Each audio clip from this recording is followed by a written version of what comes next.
Hey, Hey, how's it going? going good. Today, we're going to do it on, in a sense, flood myths. But as all the other mythology, it really shouldn't be considered separate because Right. it's like part of a creation myth. Right. So it's not, what I'm saying? It's not like after the creation myth, it's actually part of it. So also we're gonna maybe have an atheist join us that I met at the atheist convention, Okay. and he's a smart guy, and he's also sounds very leftist. Certainly seems more than just liberal. Right. Anyways, so going back to the stuff, so we're gonna read the blog and also watch 2 videos. Here's our guest, I Hey guys. Hey. Yeah. So go ahead and just say your name and tell us a real quick about you, and then we'll get into watching the 2 videos. We're not going to watch also the whole videos because I just want to make very small points of the videos. Also to back up that it's not just because some people have only heard of, say, the Bible myth flood, and they don't have any other knowledge. I just want to get them acquainted that it's not some wacky idea that I as an atheist came up with. That there's multiple flood myths. My thing is to help understand how they relate. But go ahead and tell us about you real quick. Steve? Are you about me? Yes. Yeah, just who you are. So the guess, what you are, but go ahead and just so people know. I'm just a regular person. I'm an atheist. I'm a skeptic, which means I just question things. As an atheist, we're just united in our disbelief in deities. And so I don't think I'm above any other person or anything like that. It's just that I have no good reason to believe in any deity or religion that's available to us. Right on. Okay, so this is Corey, my show partner, and so we're going to go ahead and watch the movie. So I'm going to send you the first one, and reason we're skipping into this movie. Also, I've told you before, this guy is a mythicist. I think he's also pagan. I'm not sure exactly, but anyways, my point is, I want people to know I like some of his stuff when he talks about details of myths. Super good. When he says how he thinks they migrated and stuff, from the evidence I know, not super good. So in other words, also because sometimes he sees things at different places and he thinks they're older than I do, because I know that people moved multiple times, and so some of his stuff he tries to act like this myth of floods is like really, really old. I don't think so. I think it's more like 7,000-8,000 or something, not 15-20. But if it's that, okay, it would still come from Siberia. He wants to say it's older, I think, believe from Africa or Europe. And no, oh no, hell no. I don't agree with that anyway. But anyways, I just want to say is though I do find him credible when he talks about myths. So he is a mythicist, but his opinions on that move I don't really agree with. But anyways, he's a good person though. All besides that, I'm not trying to, So go ahead and play. So we're not going to listen to all the beginning stuff. If someone else wants to go listen to his whole thing, you can. But we're going to start at 1502 and stop at 1840 because we just want just the details, not his whole big spiel. So now we'll look at the 10 key motifs studied, and we will see how they were probably diffused. That picture, pause for a second, because remember, we've talked about these other things. And so once again, I'm trying to show that flood myths is not something outside and special. It's really, all this mythology is like almost boom, boom, boom, like it's steps. So just that right there. So it says right here, the earth diver, you have flood motifs. Just to understand that flood motif doesn't always mean that the earth floods the way we think about it. Sometimes the earth starts as a flood, which I know seems odd, but Right. So the first thing is Earth Diver. Earth Diver has to do with mainly more Native American, some Siberian, and also has to do with a little bit of India. But it's really heavy in the Americas. They wouldn't call it a flood myth, but this guy understands myths kind of like I do, that they're relating in the similar thing. They're not really different. And also in the Earth Diver, there's a turtle or another animal, could be a frog, and they put dirt on it, and that becomes the world we're on now, the flat Earth, which also biblical believed in a flat Earth with a dome that was the firmament, because space was water, in their opinion. I mean, so, and then the deluge and stuff, he's just saying different things that from that point down, that the deluge would be like the Sumerian relates to the Bible and stuff.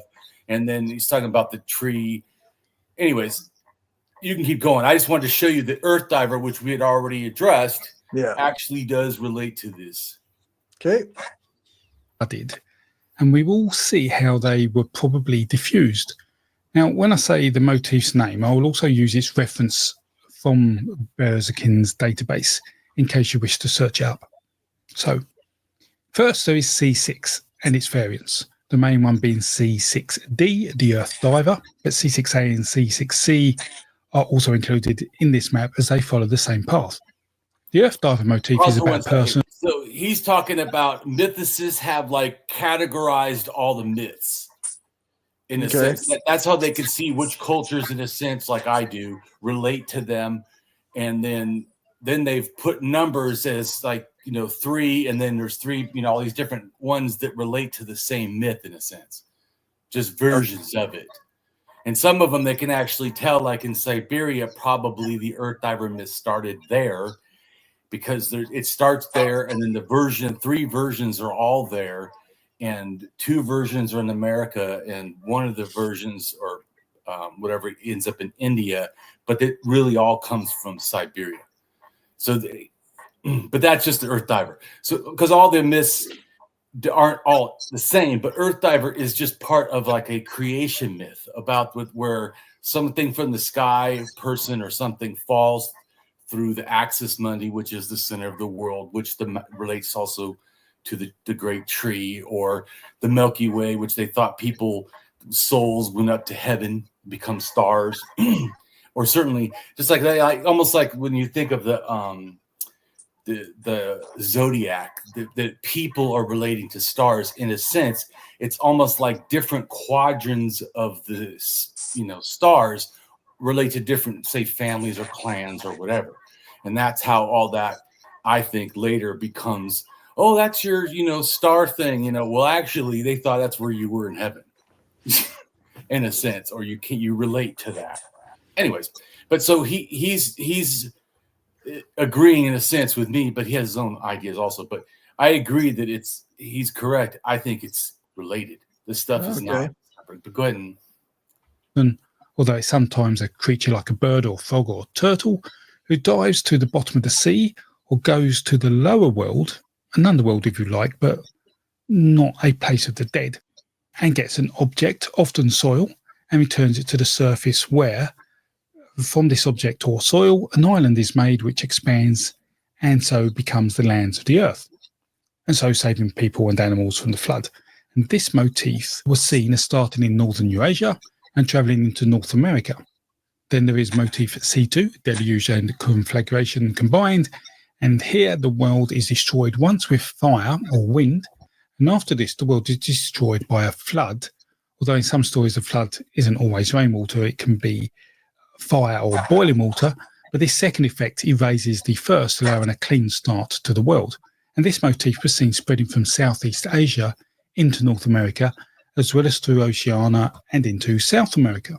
In C4, the motif of fruits fall from a tree, there is water and sometimes. By the way, those other ones I don't 100% know, but they don't sound unreasonable.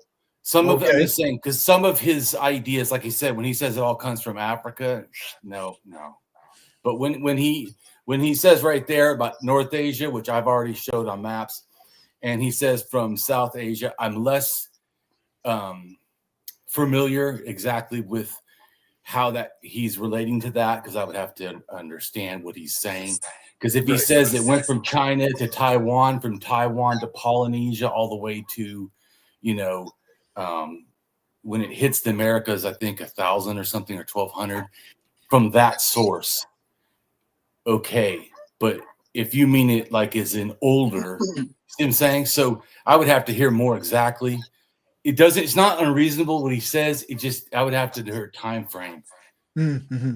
Because let's say that he says it has to do with Polynesians. Yeah, but was it Polynesian DNA also? Or are you just saying the same people that affected the Polynesians also went to the Americas? Because that also happened sometime between 7,000 to 5,000 years ago.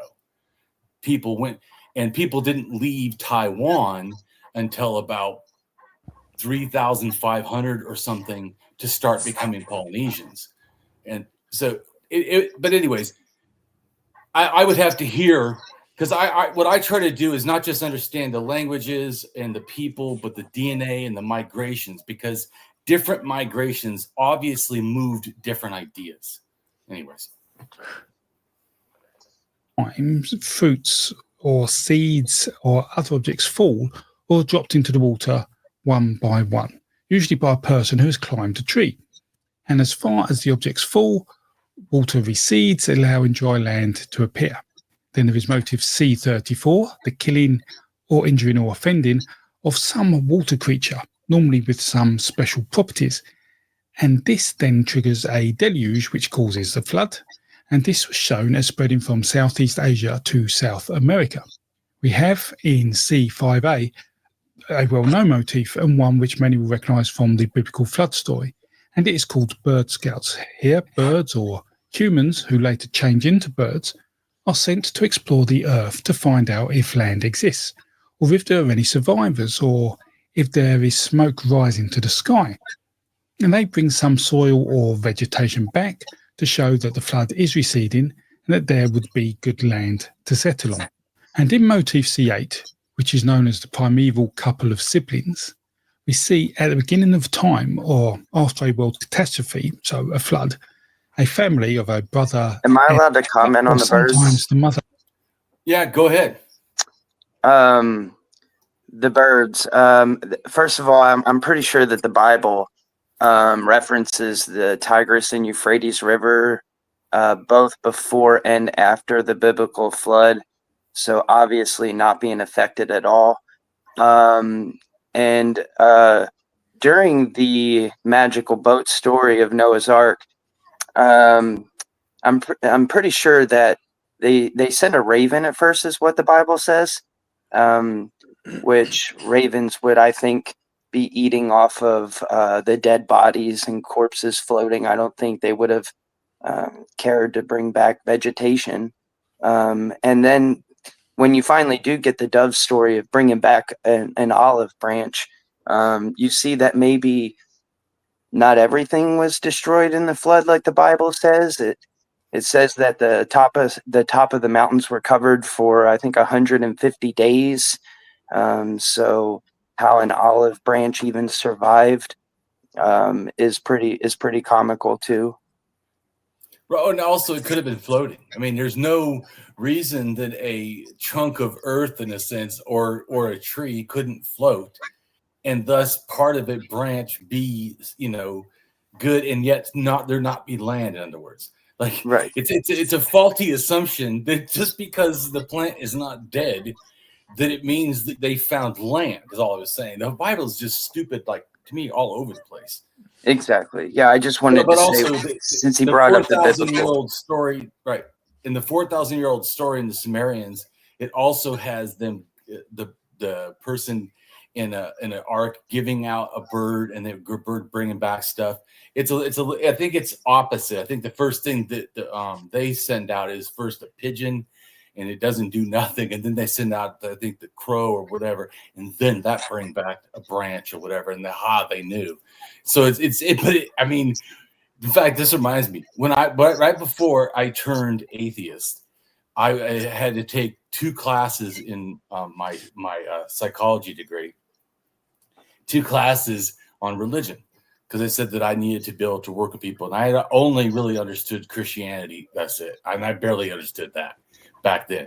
So I took the class, and that's also why I like archaeology so much. This is kind of like the story of how it has to do with the Bible flood, because they made us read the book that said that the Sumerian myth was older, and obviously the Bible was a copy. I mean, that as a Christian, I was like, okay, wait a minute, what the fuck?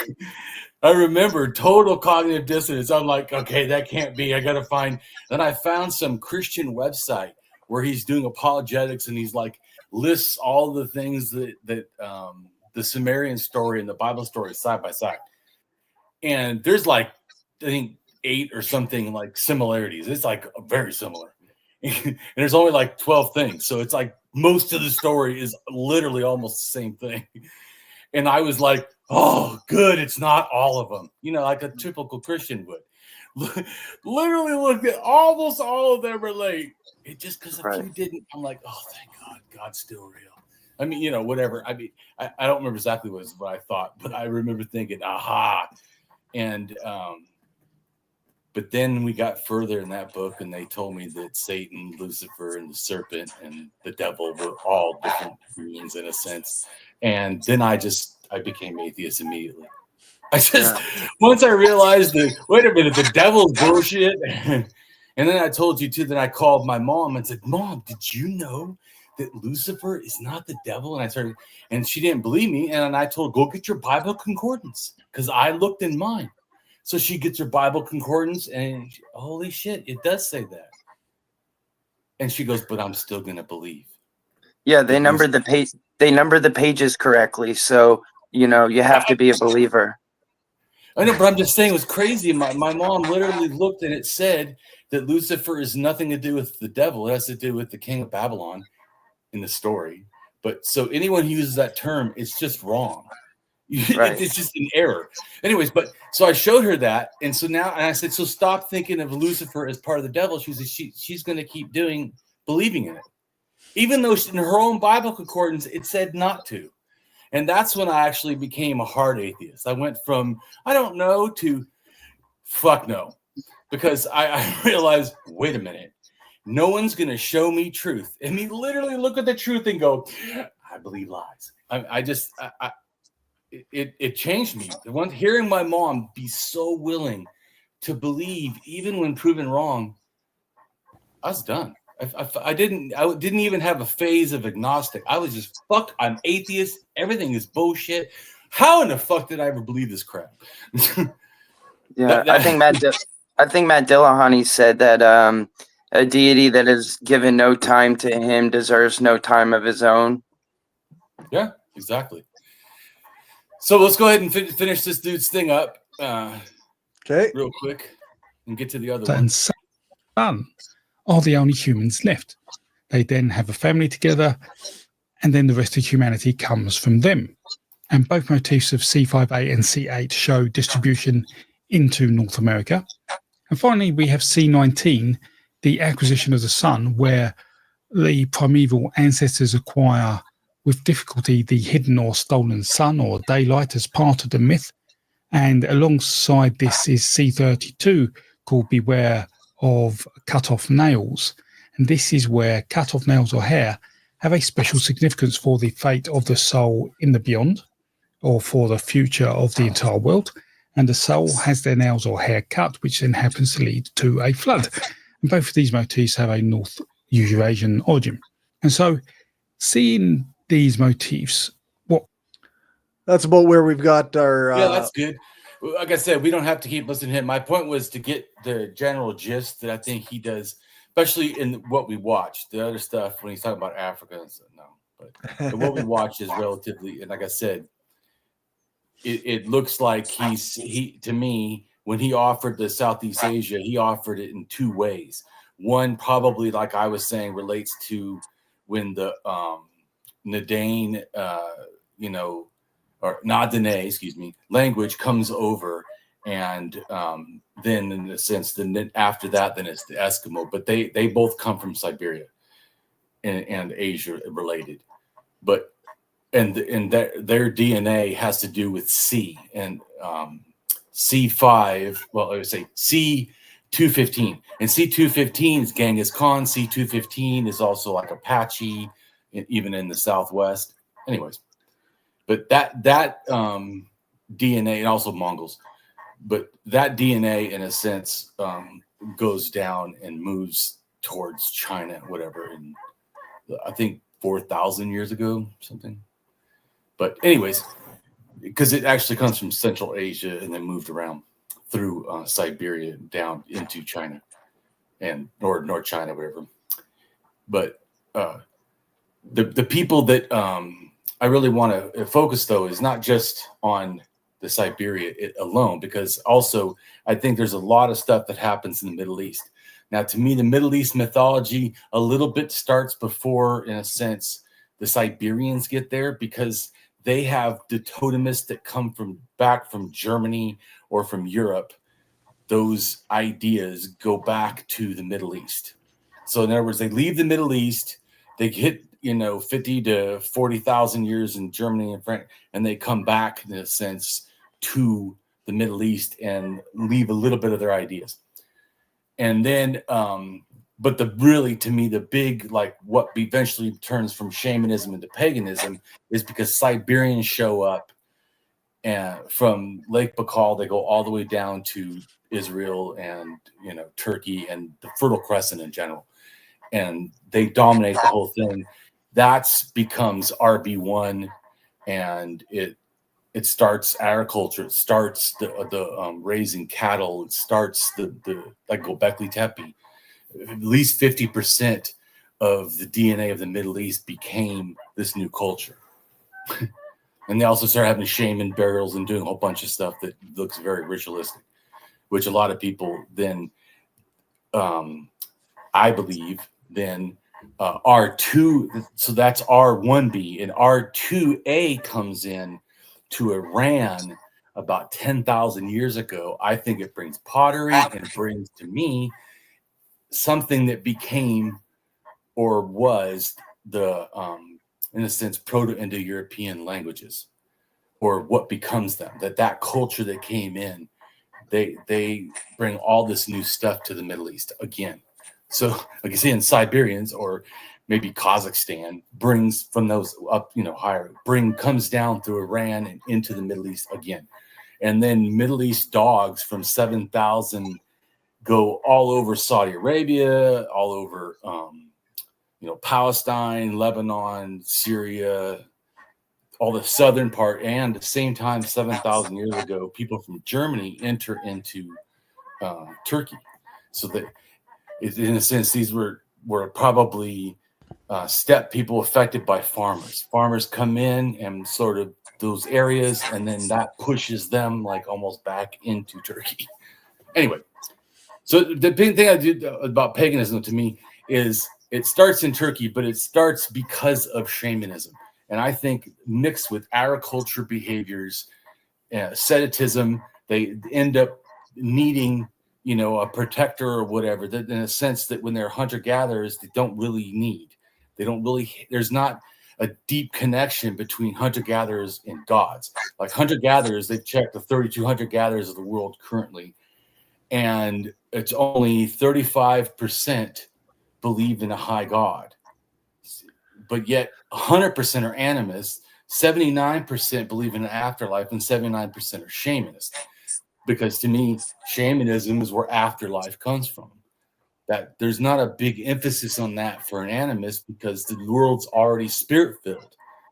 So they're not waiting for it to become spirit-filled. They are living in it. But that eventually is like Legos, stacked up all these beliefs. Because to me, what paganism is, it's animism, totemism, shamanism with gods. And that makes the focus change to what the religion cares about. But it does it in a sense because of agriculture, and agriculture needs rain. So I do think that's why I'm saying, to me, hunter-gatherers wouldn't care if the world flooded. And even if it flooded fast or slow, people just do not grasp. Hunter-gatherers would just fucking move. That's it. I mean, Done. I mean, wouldn't it be like this great? They would just fucking move. And this is something that doesn't happen with sedentary people, farmers. This is your farm. You planted this stuff. You do this. So to me, I personally don't buy that the flood was pre-agriculture to me, because I don't see why they would even care. In a sense, like, yeah, makes sense. Anyways, I've heard before people like there's conspiracy theorists like, oh well, the global flood, when the ice it melted so slow that maybe it would melt and you'd see it in your generation, but it not enough to like you just move. It would like, Water's a little higher. We go over here. Maybe 2-3 generations. That's just like Florida now, right? I know. Mm-hmm. Those people that are near the coast that's only 4 feet high, they're fucked. As I first was thinking where to buy a house, and then of course I care about science, and so I know that it's going to flood, and I'm like, okay, what's going to be the highest in 300 years? Okay, I'll go my house there in a sense. But because the other people, they're going to be fucked. But see, they're not fucked right now. So even though we know they're going to be fucked, that house is going to be underwater. It's going to be a museum for fish. But that's in the future. And that's how, in a sense, flooding happens, I believe. Like, people, they have an over assumption that it's like this rushing waters. Yeah, a couple 100 years. Would you notice it? Kind of. Anyways, Florida actually has a town that's washing away in the ocean now. They just lost one of the houses of that town a couple of weeks ago. The houses have been abandoned, and the water has slowly been taking the houses one by one. I'm not sure what the town is called. I just moved here, but I did see that on the news. But I'm agreeing that, to me, the majority of what people think meltwater would not have been like this huge wave or something. It would have been relatively slow. Mm-hmm. And you would be able to move out of the way. Anyways, my point is just to say that that's why when people try to say to me that like it's 24,000 years old, I don't see why the hunter-gatherers would care. It was a fucking ice age, so I don't get where that would make a lot. Because talking about like the conspiracy theorists, I really, why would they care? The world's fucking frozen. Thought of it being hot and tropical would have been a lunacy. Yeah. And well, they wouldn't, or at least they wouldn't understand. It would not be. It would. I don't see how that could survive as a myth that has no relevance. Exactly. Anyways, yeah. Right. So I'm just saying. So when anyone gives me ideas of what myths could have moved around, I try to think logically. Okay, what do we know, and how would that allow belief? That's what I was saying. If it's 24,000 years ago, it's ice age. We don't give a shit about fucking floodwaters.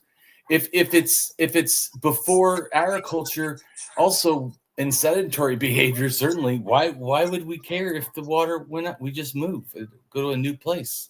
I mean, It doesn't.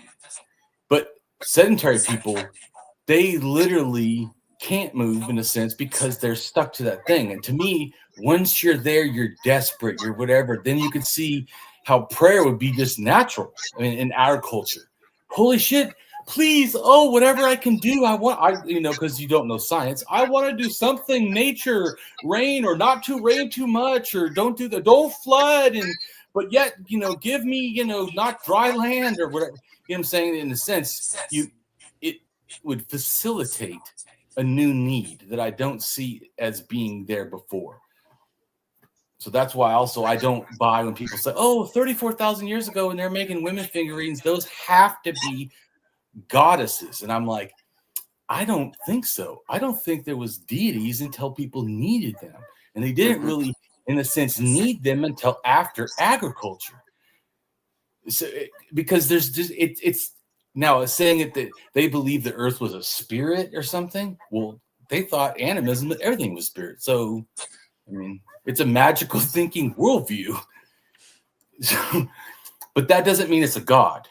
Because if everything, a tree is a spirit, it's not also God. It's just, in a sense, like, are angels gods? Is everything just a god? Is a demon a god? Anything that's supernatural? No. generally when people say gods, they mean some sort of a power and authority above other things. But anyways, my point is that I see that there was spirits at least by shamanism. So to me, at least 30,000 years ago or so, shamanism, because shamanism is not relating to this world, it is relating to like the outside world. Even if like you get sick, a lot of times shamans think it's like a demon possession in a sense, or being affected by a demon, or an ancestor that hates you or is not a good person or something. Nope, so he you froze. Can, well, so what they believe is the shaman can then go to the afterlife or go to where the ancestors are in space by, like, you know, say the Milky Way. They can believe, I don't think they do this, but they believe that they're going up the Milky Way and meeting the star ancestors and then tell them, hey, let's be nice to Corey. He has this sickness, you know, stop doing that. I know it's funny to prank people, but you know, he needs our help. Anyways, so that's in a sense what a short version of what shamans think they're doing in a sense. So to me, that facilitates spirits. And also, like I said, if you look at the belief, 79% believe in afterlife, 79% are shaman. I mean, it's the exact same fucking number. Showing that's it to me, that, and I already think they go together, but I'm just saying that even the fact that even today, that's still those two things. In other words, people, like I said, forget because they think that all people who are animists believe in an afterlife. No, they don't. There's no such thing. That people may leave, but it's like a tree. Tree doesn't disappear into the air, right? It rots and becomes part of the ground. So in a sense, animist world, everything's kind of almost like spiritual, non-religious. Everything's connected, you know. So they don't see the separation. It's really totemism that starts to go clanism, kind of the idea where it says, well, these people matter, not these other people, maybe not, or whatever, or these animals matter, and those other ones we can't. This only one is sacred or special or whatever. So that's, and then like I said, shamanism doesn't really do that in a sense because its focus is on, in a sense, healing or that kind of belief, like, you know, praying for people and intercessing in a sense, like a pastor or thinks they do or whatever, you know, intercessing, or a religious person intercessing with God and getting information to tell you, or talking to the ancestors so they'll be nice to you or whatever. But it's the same thing to me. It's the belief that there's something outside the body and there's some other place, not here, some other place that only they can go to, in a sense. So that I think evolves into what we think of as priests now. It's just it's a because in a sense to me, we think of shamanism often as it's a hunter-gatherer thing, but I see it more as like a religious practitioner that cares about healing, supposedly, or spiritual healing, and spiritual intercession with deities and ancestors, in a sense. So, but also, just so you know, that the Norse believed that the Sami shamans could, in Sweden, could, in a sense, do something to the weather. In a sense, like give them, like, you know, safe travels in their boats without storms or whatever, or something. So but that I think that goes with even the Native Americans, where they like pray for rain and they have rain sticks and they have dancing. It's a similar type of thing. So to me, that helps understand. Like I know that Steve, you probably haven't heard me talk about his stuff, but exactly. But to me, there's all these different levels of religion. A lot of them have all of it, but not all of them do. And you can see when they're doing one kind of a thing or another, when you start understanding what's happening. A certain kind of belief equals this type of thinking. So anyways, the whole point of that is just to understand that when you understand the different flood myths of the world, you have to understand that some may say something about an animal, where another one talks about a person, and another one just talks about weather in a sense, an animistic way, that it's not even anything, it's just weather, but it still has a attitude or whatever. But all those really are just different expressions of ways of thinking. The myth is actually about floods, in a sense. You get what I'm saying? Or water. And so that's why I think it's important to grasp that all this is seen different depending on who's doing it. In other words, like Corey could be an animist, I could be a shamanist, and then Steve could be a theist. And we're all talking about a flood myth, but not all the same. Right. You get my point? Because we think different. That in 40 days isn't really impressive anyway. I mean, I think the Guinness World Book of Records I think it has 200 or something days. I can't look it up right now. And I think if we're talking, yeah, and I think if we're talking like continuous any amount of moisture at all, I think it goes up to 317 days. And these were in Hawaii, I believe. And so, 40 days just isn't even impressive anyway, where it's like, oh, it rained for 40 days. And it's like, yeah, but it's rained longer than that at certain places. You know what I mean? And they experienced flooding there, obviously, but the rest of the world was fine. You know what I mean? Exactly. Well, exactly. There's no such thing as global rain. Exactly. Anyway, so let's do the next video I sent you. We're watching less of it. Yeah, we're only going to watch like a minute, I think. Right. A powerful deity looks down upon mankind in the earliest days and is displeased with what they see. In an effort to wipe the slate clean, they create a deluge that engulfs the entire known world in water, drowning all but few select survivors who go on to repopulate the earth when the waters recede. Though this narrative is often attributed solely to the biblical story of Noah, more than 200 stories of great floods exist in cultures spanning the globe, from ancient Greece to the Polynesian Islands, from China to the Mayan Empire. How is it that so many cultures, separated by vast distances of time and distance, all tell so similar a story?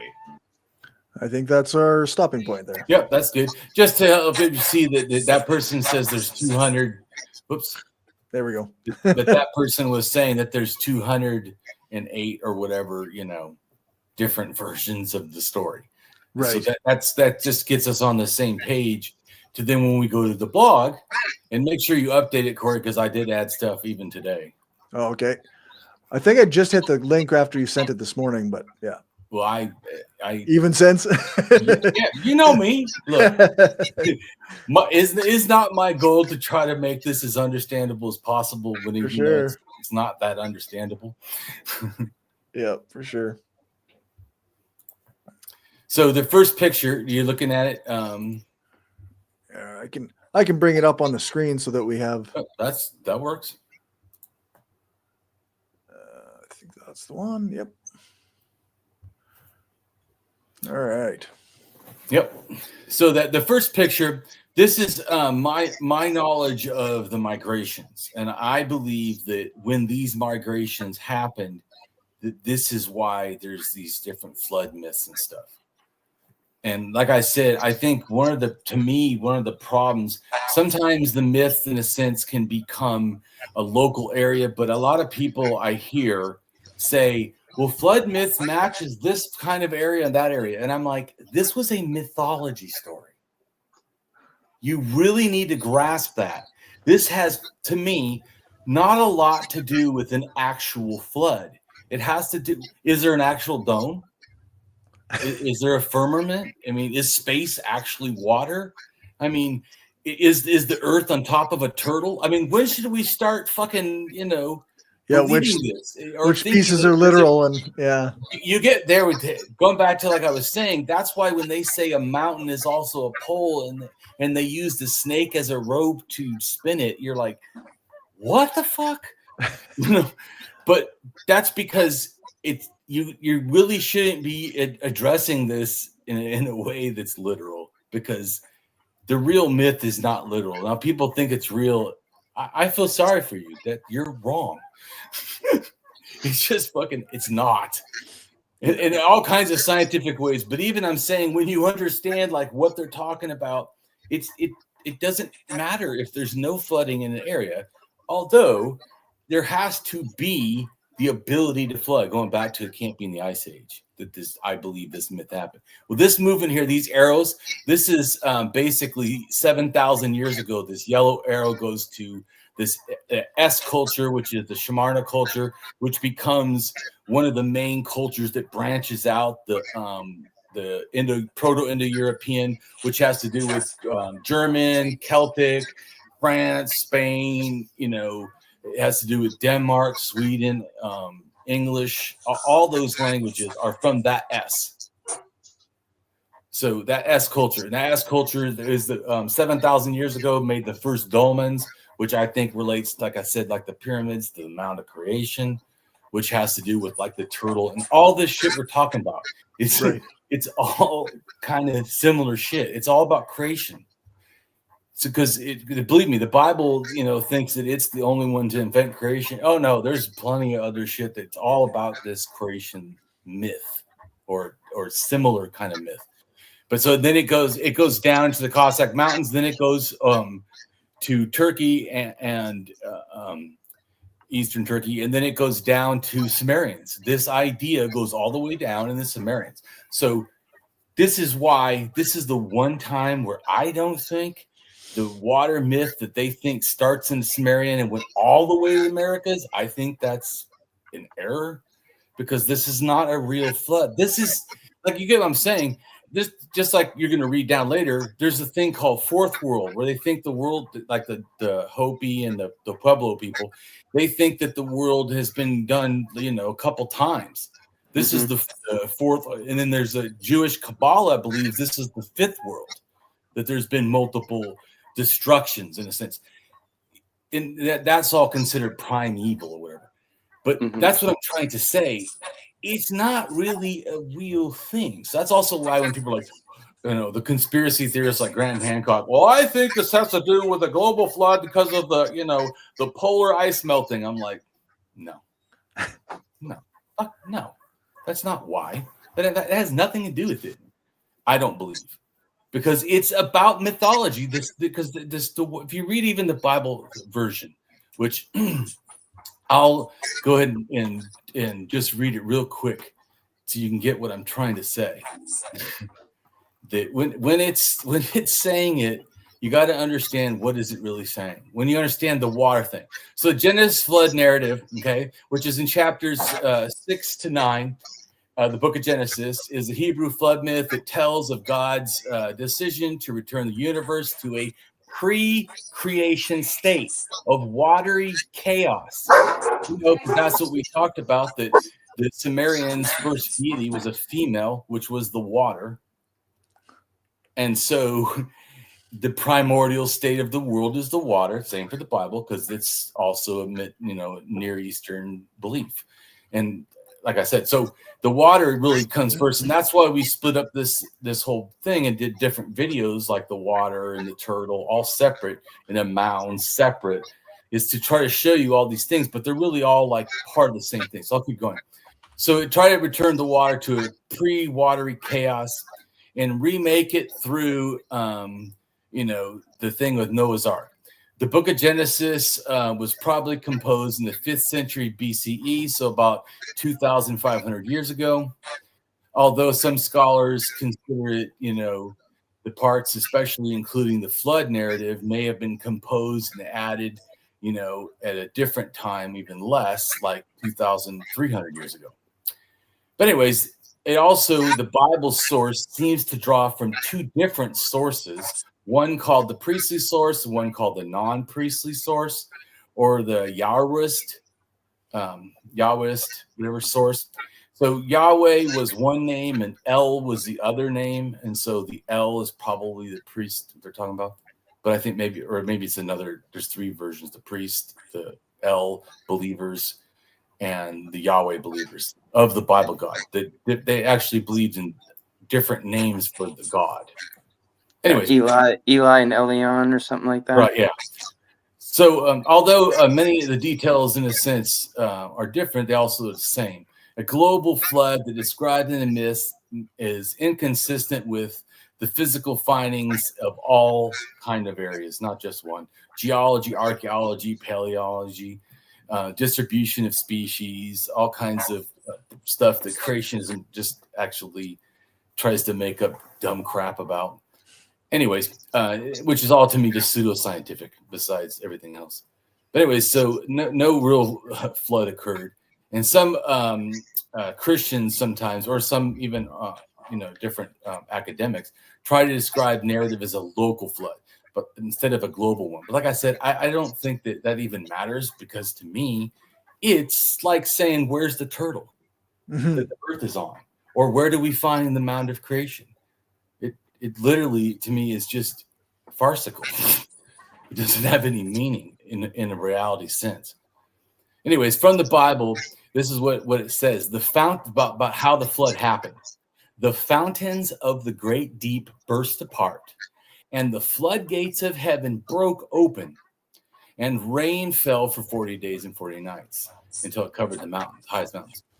So in a sense, that is relating to the firmament, which is the celestial dome or barrier or whatever they thought separates the heavenly waters, because space is water, above the earth, and then also the earth's waters below. Anyways, because it was a flat earth. So just to give a little bit of a understanding so we're on the same page.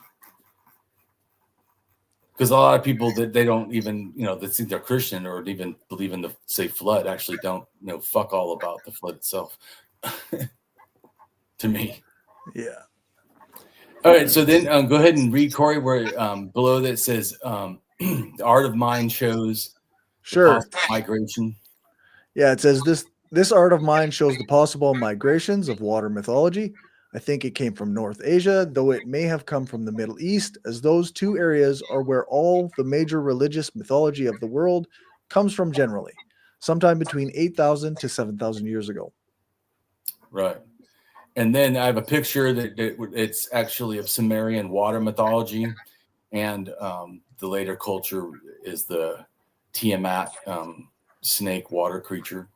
Anyways, then the next picture is the one that talks about the cosmologies of why or what is going on. What do they believe in a sense when they talk about a flood happening? They believe that first off that the earth is surrounded, it's a flat earth and it's surrounded. That's why this blue ring, it's actually surrounded by space water. Right. Because we found lots of that, right? Yeah. Anyways, just like I said too, where the Hindu has a snake around the outside, but a snake also means water, so it's actually still the same thing. And then you have mountains in pretty much all of them. And the Egyptians have 4 sacred mountains that hold up the sky, or the dome, which is same with the Sumerians have 4 that hold up the sky.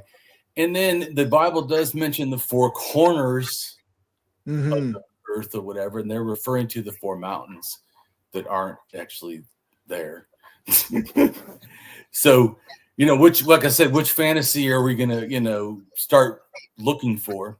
And then the same thing when you have the Hindu, right? It's a snake that's the water, and then there's a turtle resting on top of, in a sense, the water. And then they have elephants on top of that, and then they have a flat earth, and then they have a domed firmament, and then on top of that is the mountain, which is the sacred mountain that you see in the Norse, which is in its center. There's a little hill thing in the Norse picture, and the tree is the tree of life, or also the Milky Way to them. All this stuff is all to them, all relates, that there's some real shit that relates to this. It's all just absolute nonsense. But if you notice, they all kind of similar nonsense, because there's also Navajo who have a center like little mountain or hill, and so do the Incas, and so do the Mayans. And go down to the next picture to give you a little better understanding. And the Mayans thing, the little pyramid, also matches the primordial hill symbol for the Egyptians. And Babylon, same thing. The reason why is because these literally are sharing a core loose cosmology and creation myth, sort of. So they all have, this is the mound of creation. The mound of creation is the mound on top of the turtle for other people. It's why they build pyramids and mounds and stuff, or the idea of what it is. It's life, it's creation. Anyways, now we know this is all nonsense. I'm just showing you that this is why. So when they think floods can happen at a certain place, well, the place would be somewhere around the center of the world, which is the mound of creation, or the sacred mountain, or the world tree, or the tree of life, or these are not real places. These are not real things. Yeah. Any of it. I'm just saying. So this is all fantasy, and it is completely. Once you understand. With a science mindset, I don't get how anyone looks at any of this shit and goes, "Yeah, I'm believing that." Yeah, I mean, we have satellites. I think there was like 5,000 satellites now, or how, I'm not sure exactly the number, but we also have the International Space Center or Station. So I to believe in this today is very funny. Yeah, it's. But I feel like maybe they don't know, and so that's why I want to make videos that explain the mythology in a way that you go, "Wait a minute, that sounds like total horseshit." Yeah, because it is. But anyways, let's go down to the next thing. So it says, and in the middle was a mound of creation, or sacred mountain, or sacred tree, which I've already talked about. And then I have blogs that even go in depth. The next picture you see is Eurasia. And this is the two places I think that mythology relates to, and just in a general sense. So certainly gods were created in the Middle East, not in Asia. So any deities that later got distributed, I think it starts there. I think there's a motivation from the new people that come from Siberia, because they believe in the Sky Father spirit, in a sense, kind of like how the Americas has a Great Spirit, but the Great Spirit can also mean three different things for Native Americans. It can mean the Great Mystery, meaning I don't know. So it's almost like a theistic agnosticism. You kind of believe, but you don't have any information. You don't know anything. Then there's another one where it can be either male or female, or could even possibly be an animal or something. But it relates in a sense to the same sort of great spirit, great sky chief. And then there's one that is just a deity. They literally believe this is God, just like a Christian God almost. But so there's different kinds. And I think that relates to probably different versions coming in, or maybe a similar version coming in, but because people were different associated, like maybe one group was in the Americas, I'm talking about, had been more isolated and was more animistic. The idea of a God would sound, okay, fine, great mystery. I mean, they wouldn't. I'm not believing, what Jesus said. You know what I'm saying? So I could see that easily being, in a sense, rejected.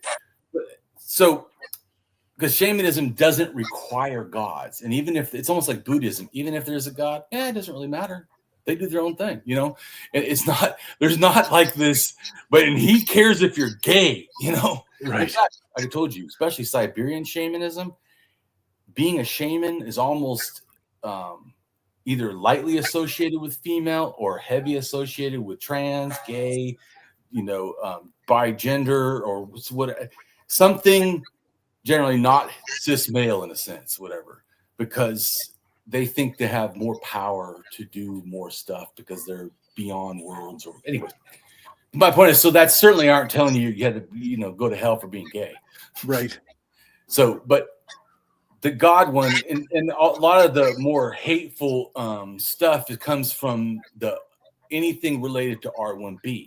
So which is all Southern Europe. So when it goes Northern Europe, that was more less sexist in a sense, even though people see them as more rugged, like all the Huns and all different things. They actually were less sexist than the other ones. But anyways, But that I think that has to do with the people on top were kept being shamans or something close to a shaman paganism, and then they hit pagans like over and over and over again, and so they kept pushing these older views in a sense onto these pagans, because pagans get to Germany at least by 7,000, but the shamans come in even in at 4,000. Mm-hmm.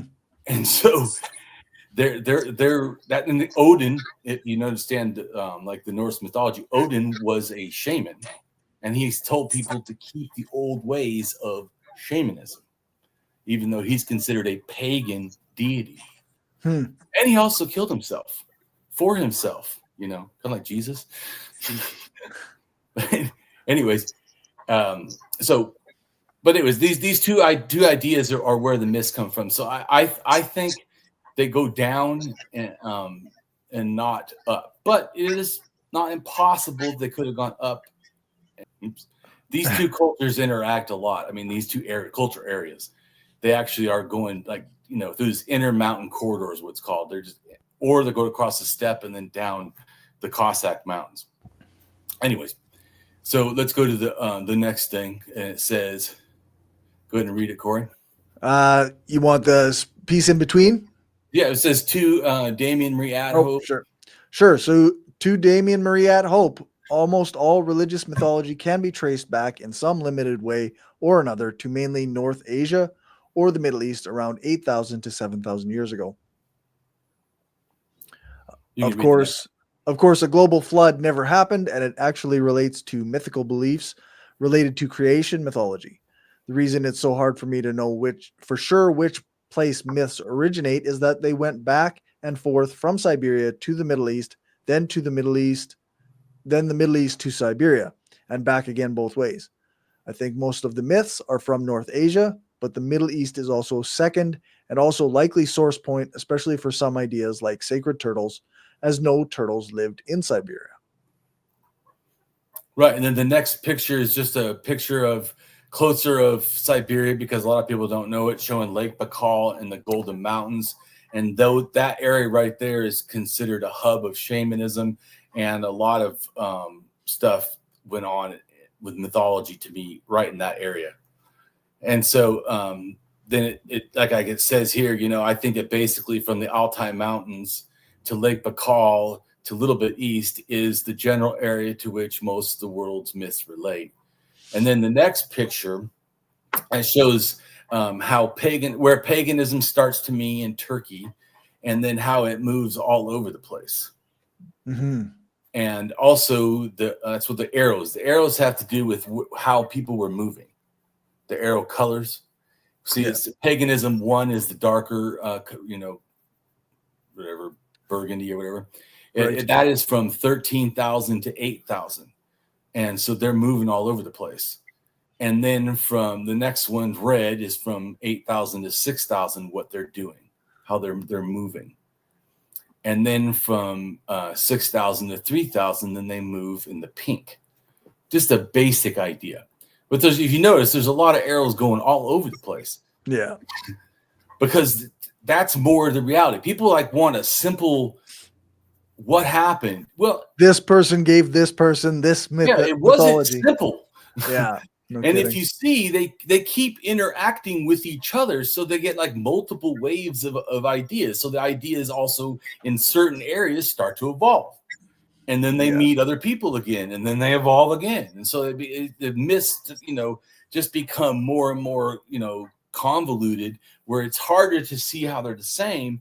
Right. But they really have this similar source. They just moved around. And then the stars are languages.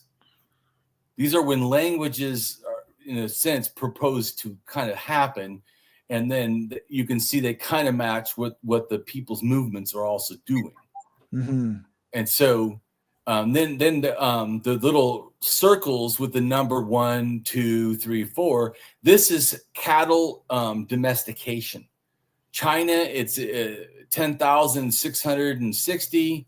And then in the Israel, Middle East, Turkey, somewhere, Iraq, I don't know, Syria, it's 10,500 years ago. So it's younger than it is in China, but they both are interacting and moving around. So they could have shared ideas. And we know our DNA does go down there in a sense, especially R2, that closer to the 10,000 I'm talking about. Because that's about the time pottery gets over there and everything, and that DNA gets in. And I think that's when it starts either the source for, or it is put into European, and that goes into the Cossack Mountains, and then it goes north into Russia. And it also goes from the Cossack Mountains or below it over to Turkey, and then eventually over to become the Greek language. Anyways, but so these different languages are important too, because I think it helps to understand when you're thinking when or where something could have happened. Right. And so I try to make it understandable and showing how the cattle also goes with some of these movements. Anyways, just to show the relation of the stuff. So when people think also like nowadays we don't move around, that's not what hunter-gatherers or really early, agriculture people, people moved around. Anyway, and certainly ideas like this, because agriculture in China is 10,000, agriculture in Middle East maybe 11, closer to 10. It was certainly domesticated after 10, maybe 9.5, 9.3. Anyways, so that's when it's domesticated wheat. But the idea is, but the earliest in Israel, North Israel, the earliest in a sense proto farming is 22,000. So it depends on, and that's exactly good. Yeah, I mean, the evolution of that is demonstrated even in the Americas with the Native Americans who had their own, religious stories and things like that as well. So, I mean, you can see that the evolution of that does happen everywhere. So, absolutely, yeah. Because even though all the stuff that in a sense makes the Americas comes from Asia, once it got there, it did things that are not in Asia. Like they do the coyote myth. It probably started out as a bird and then turned to there's a trickster bird and then turns into a coyote trickster. Just like Loki, probably originally was a bird. Odin is related to birds. Probably originally was a bird because the shamans would have said it was a bird, in a sense, more than, but also a lot of the stuff believes in shape shifting. So, but yeah. Anyways, let's go to the next picture. Just wanted to get an idea so you understand. The next picture is showing we already did a video before about when how the dolmens get to Canada and to, in a sense, France, and do the similar thing at almost a similar time. And how I think it relates to the X2, which is female DNA, who was moving with obviously different male. The one that went to the Americas is Q DNA male, but that's not the one that went to France. Right. Anyways, because people don't understand, so the ideas go with the female, right? And so she brings these religious ideas, and they're kind of similar to the Middle East, all of them, the Americas, turtles, and then the over there in France, there's turtle barrel in Germany. Anyways, all these stuff I think relates to this X2. But this is what you got to understand. In a sense, in a hunter-gatherer kind of culture, the male is not really the religious leader. The male's like the clan leader, and the females is in a sense like the Pope, in a sense, or the in a sense religious leader, more often, in a sense. So eventually that changes as it got younger. But it starts. To me, it looks like 35,000 years ago. But so the stuff though that gets to France is way younger, but it's still they're bearing females and turtles, and the idea is I think move in these in a sense migrations, and these migrations, the one that goes over it hits, like I said, also Kennewick man is part of this X2. He is Q male and X2 female, and he's found in Seattle, and that DNA is just the same one that went over to Canada, but just did it a little bit different in a sense. And that brings the dolmens. And to me, the dolmens, just like the Kurgans and the pyramids, probably have to do with this water mythology of floods and a mound of creation, something that is above or whatever. Anyways, so this just kind of helps show why I think it could relate. But see, it still goes through Lake Baikal area. So it's like I say, it's kind of hard when they're going back and forth, because first which is kind of hard to see, the darker purple, there's a ring around Lake Baikal, and the darker purple goes to the Middle East. That's R1b. Then there's another one that goes, and that's R1a. It goes over like to, the Balkans, Ukraine, and then the Balkans, and then comes into Turkey through the Balkans. That's R1a. And then R2a comes in through Iran. So all these are going from Siberia down, but the X2 and somebody, I don't know exactly who brought it to Siberia, but I know once it got to Siberia, it was QDNA that took it over to the Americas. But I'm just saying, these ideas are going through here like, a train station, coming from here, going through here. So that's why sometimes I said, I know these different myths, but it's kind of hard. I don't feel as confident to say I always know that it comes from which area, because they're interacting so much. You know what I'm saying? But like I said, when I try to add other thinking, like I said, okay, who's going to care about water in general, and then how it relates and what they're doing with it. Like I said, a mound of creation or a turtle or something. It's not, in other words, I'm saying is when we focus on the flood in the sense that when we think about it in the Bible, we see it like as this by itself event that's not really connected to everything else. But that's not how the myth originally started. It wasn't separate. It was part of the myth. Anyways, so go down to the next thing, and next picture is about a cave in Israel, and it has a rock that was some sort of a totemistic rock that they put there. They made it, didn't use it, and then put it like an altar or something. They think it looks like a turtle or is a turtle totem. And I'm fine with that, because there's a bunch of turtle burials at around somewhere 17 and 19, at 12,000, at 10,000. So in Israel. So because they're putting turtles in the burials, I can see it being, in a sense, and like I said, also Siberia for sure doesn't have turtles. So you're not going to have a turtle mythology when there's zero turtles. And then also, like I said, the fact that there's the rock, which is older, and then there's at least 3 older burials in Israel, all shaman burials that have turtles related to them. I think that the turtle idea comes to me from the Middle East, in my opinion, from what the facts seem to be expressing. And so the next picture shows the turtle with the island on its back, which is actually our world, or the Mount of Creation, or the Sacred Mountain. It has the tree, which is actually also, like I said, the Milky Way, that they think is how you get up to the upper world where, the stars are. Anyways, so go ahead and read where it says World Turtle Mount of Creation.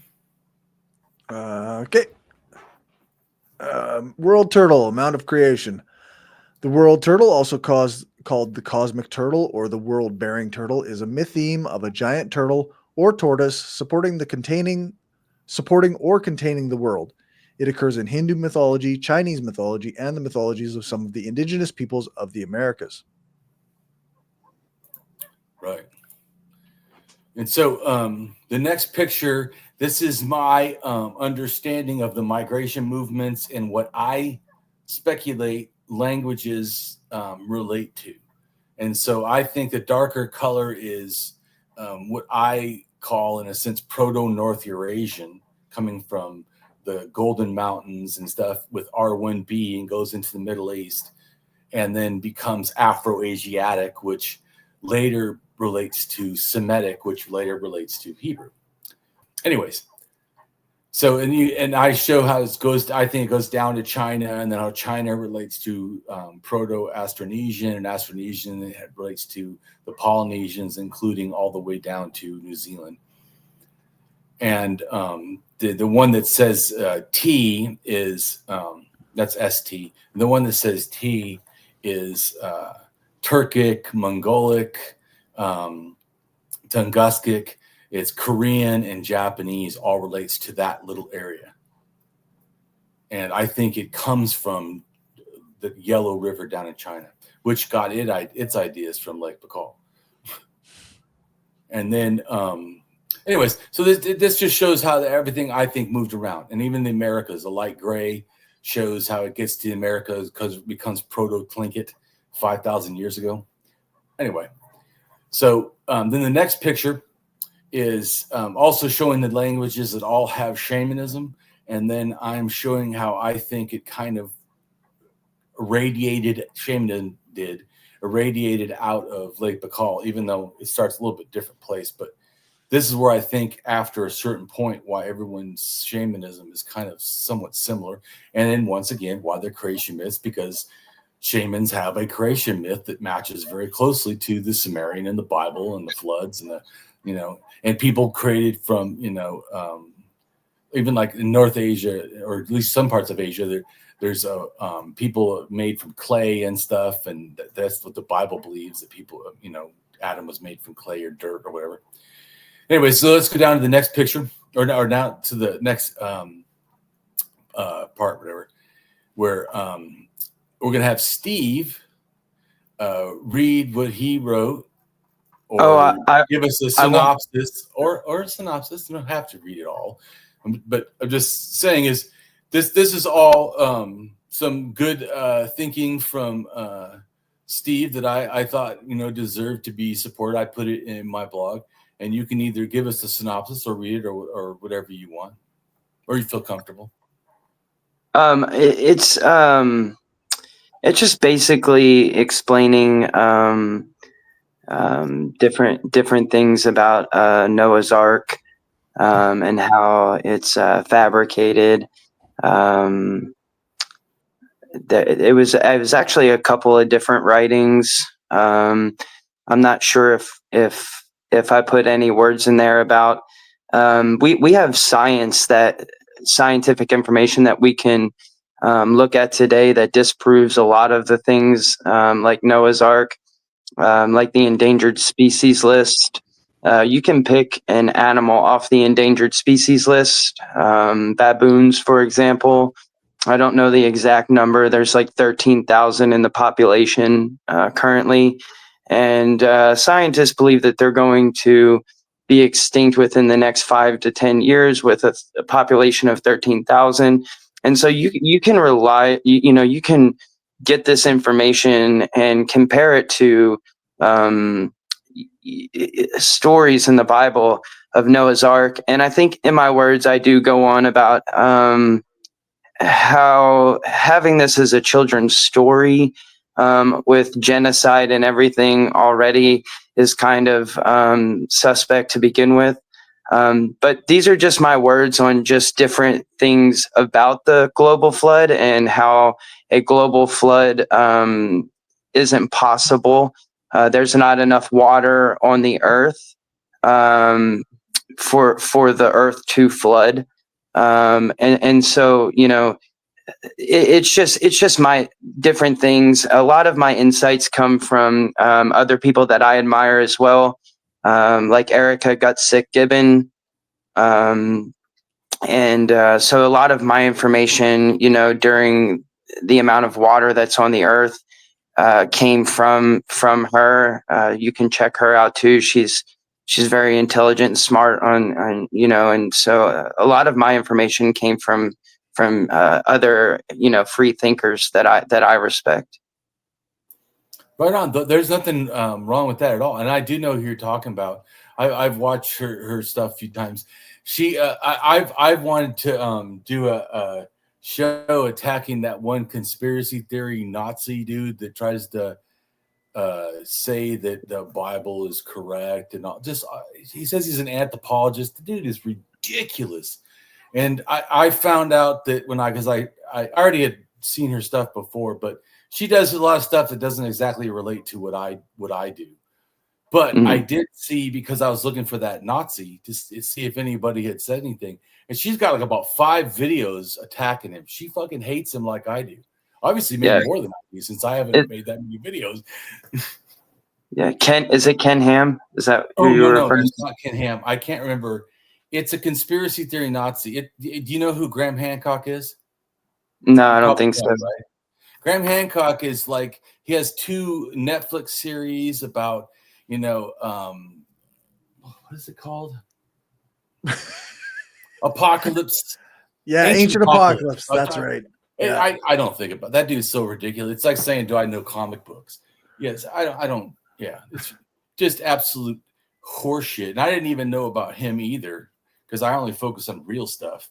But someone goes, "Oh, Damien, your stuff is kind of controversial. It's kind of like him." And I like, "Who's him?" I look at, "Oh, fuck no." That dude, you look up his name, the first thing it says is almost in first line, conspiracy theorist, pseudoscientist, pseudo-archaeologist. Like, he did, no. That is not what the fuck I'm doing. Yeah. But so I like to also address people like him, because I know about it and go, hey, like, he's full of shit. But I also am a socialist anarchist, and I hate Nazis. And that other dickhead is somebody who mixes the two. It's conspiracy, it's fake archaeology, it's fake academia, because he says he's an anthropologist, doesn't show where he's got a degree or anything, and the shit he says, no anthropologist would believe that shit. I mean, it's just absolute horse crap. In fact, he has one of his channels is called something like Atlantis Gardens or something. Okay, Atlantis is a fake fucking story, even to the Greeks. The fact of anyone believing it is ridiculous. And this guy says he's an anthropologist, and he has a fucking channel called Atlantis Gardens, like it's real shit. Like, get the fuck out of here. But he's worse than that. He's a fucking racist, and even worse than that. Unlike me, sometimes I can get aggressive or loud. I try not to. He always sounds calm, and he's always like walking or something, just like nonchalant with the ocean. He's like, just says racist shit. Like, oh yeah, we know that we didn't come from Africa, not all of us, or some bullshit. I mean, but says it like in this, fucking hate that dude. But anyways, it was nice to see, speaking of, I don't remember her name now, but you said it, Gibbons, whatever. Erica got sick, Gibbon. Right. Gibbon I was gonna say on your story though, I like to ask Christians if they know of a bigger celebrity Christian than Adolf Hitler, and then they get to then decide who a true Christian is, and they're like, he's not a true Christian, and you're like, so out of the 45,000 different denominations that are in Christianity, you get to choose, who the real Christians are. And I was like, so even if we say he's not a true Christian, we have to say that he used Christianity as the most powerful tool to get away with, the most disgusting human rights violations that we may have ever seen, in the history of the world. And so even if he wasn't a true Christian, we have to, examine that and see that he did use Christianity as his tool. So whether he was the Christian or not, it's still the same thing. Well, he certainly supported Christians. I mean, people should know Donald Trump is not a real Christian. Right. He aligned himself with because he sees how many Christians come to the defense of people who like child rapists, like priests, right, who molest little boys. And so you have, the church spending billions of dollars, whether they won or lost. They're still fighting these child molestation cases in court, and they're spending billions of dollars to fight them. And so, it just yeah. So, it becomes this thing where it's if your deity can't even protect kids in his own religious institutions, why are we trying to invite him into our public schools? Yeah, really. He doesn't But care. but Trump aligned himself with those people because, you know, all he has to do is say he loves Jesus and they will come to his defense. So, you know, and that's why you know, it's kind of ironic that the orange man is selling orange Bibles, you know, for $60 a piece.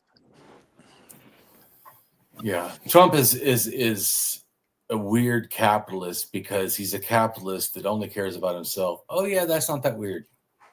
Yeah. Yeah, I don't think it's that weird. No, because anyways, my thought is let's go back to the next picture, which it says it's easier to fool people than to convince them they've been fooled. And it shows a nice little picture of our firmament flat earth that the Bible, you know, supports. Yeah. So, no. And of course it floods. Like where's the, you know, the things. This picture though is missing the mountains. So this is not an accurate. Yeah. This is like someone, because there should either be 4 mountains holding up all the corners or 1 mountain in the center. That is the real mythology of the flat earth. I'm just making a comment. This is a person looks like they're actually trying to make the real continents. Do you think they knew the real continents? What the fuck are you talking about? No. Hell of a no. They had no.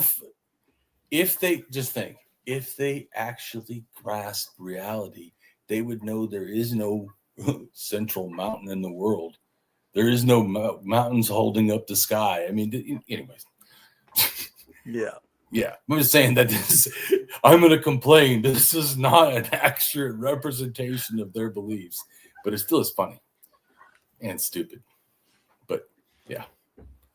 So let's go down to the where it says again. Go ahead and read where it says. In the ancient Near East cosmology, the firmament. Sure. So in the ancient Near Eastern cosmology, the firmament means a celestial barrier that separates the heavenly waters above from the earth below. In biblical cosmology, the firmament is the vast solid dome created by God during the Genesis creation narrative to separate the primal sea into upper and lower portions so that the dry land could appear. Tehom is mentioned in Genesis 1:2, where it is translated as deep, and the earth was without form and void, and darkness was upon the face of the deep. And the Spirit of God moved upon the face of the waters, from the King James Version. Right, and so when it's saying waters, this goes back to our first video, or not first, but give me a second. The one on water, mythology. The primordial water, when it says, because it says floating over the spirit of the deep, there's no land because the mound of creation hasn't happened yet. So that's what the Bible is telling that story without explaining it totally. They just say, yeah, there's no earth, no land, it's all water. Okay, we're on the same page. Oh, and then there's land, but they don't call it the mound of creation, but in a sense, that's literally what it is. Right. Anyway, let's keep reading. Sure. So Tehom is a Northwest Semitic and Biblical Hebrew word meaning the deep or abyss, or literally the deeps. It is used to describe the primeval ocean and the post-creation waters of the earth. The same word is used for the origin of Noah's flood in Genesis 7:11. In the 600th year of Noah's life, in the second month, the 17th day of the month, the same day where all the fountains of the great deep broken up and the windows of the heaven were opened. The idea of creation and then moving on to another world is also a mythology theme. Right, and so even though I say it's a theme, I'm still saying it still relates to this flood stuff because it's about catastrophes, worlds that are created and then don't work, and then created and then don't work, and then created and then don't work. So like a cyclical thing. Mm-hmm. So because, and this is our thing too, 100% or close to it. All the indigenous cultures of Siberia believe in reincarnation. Almost 100% the Native Americans and indigenous Canadians and South Americans believe in reincarnation or some kind of form of it, version of that.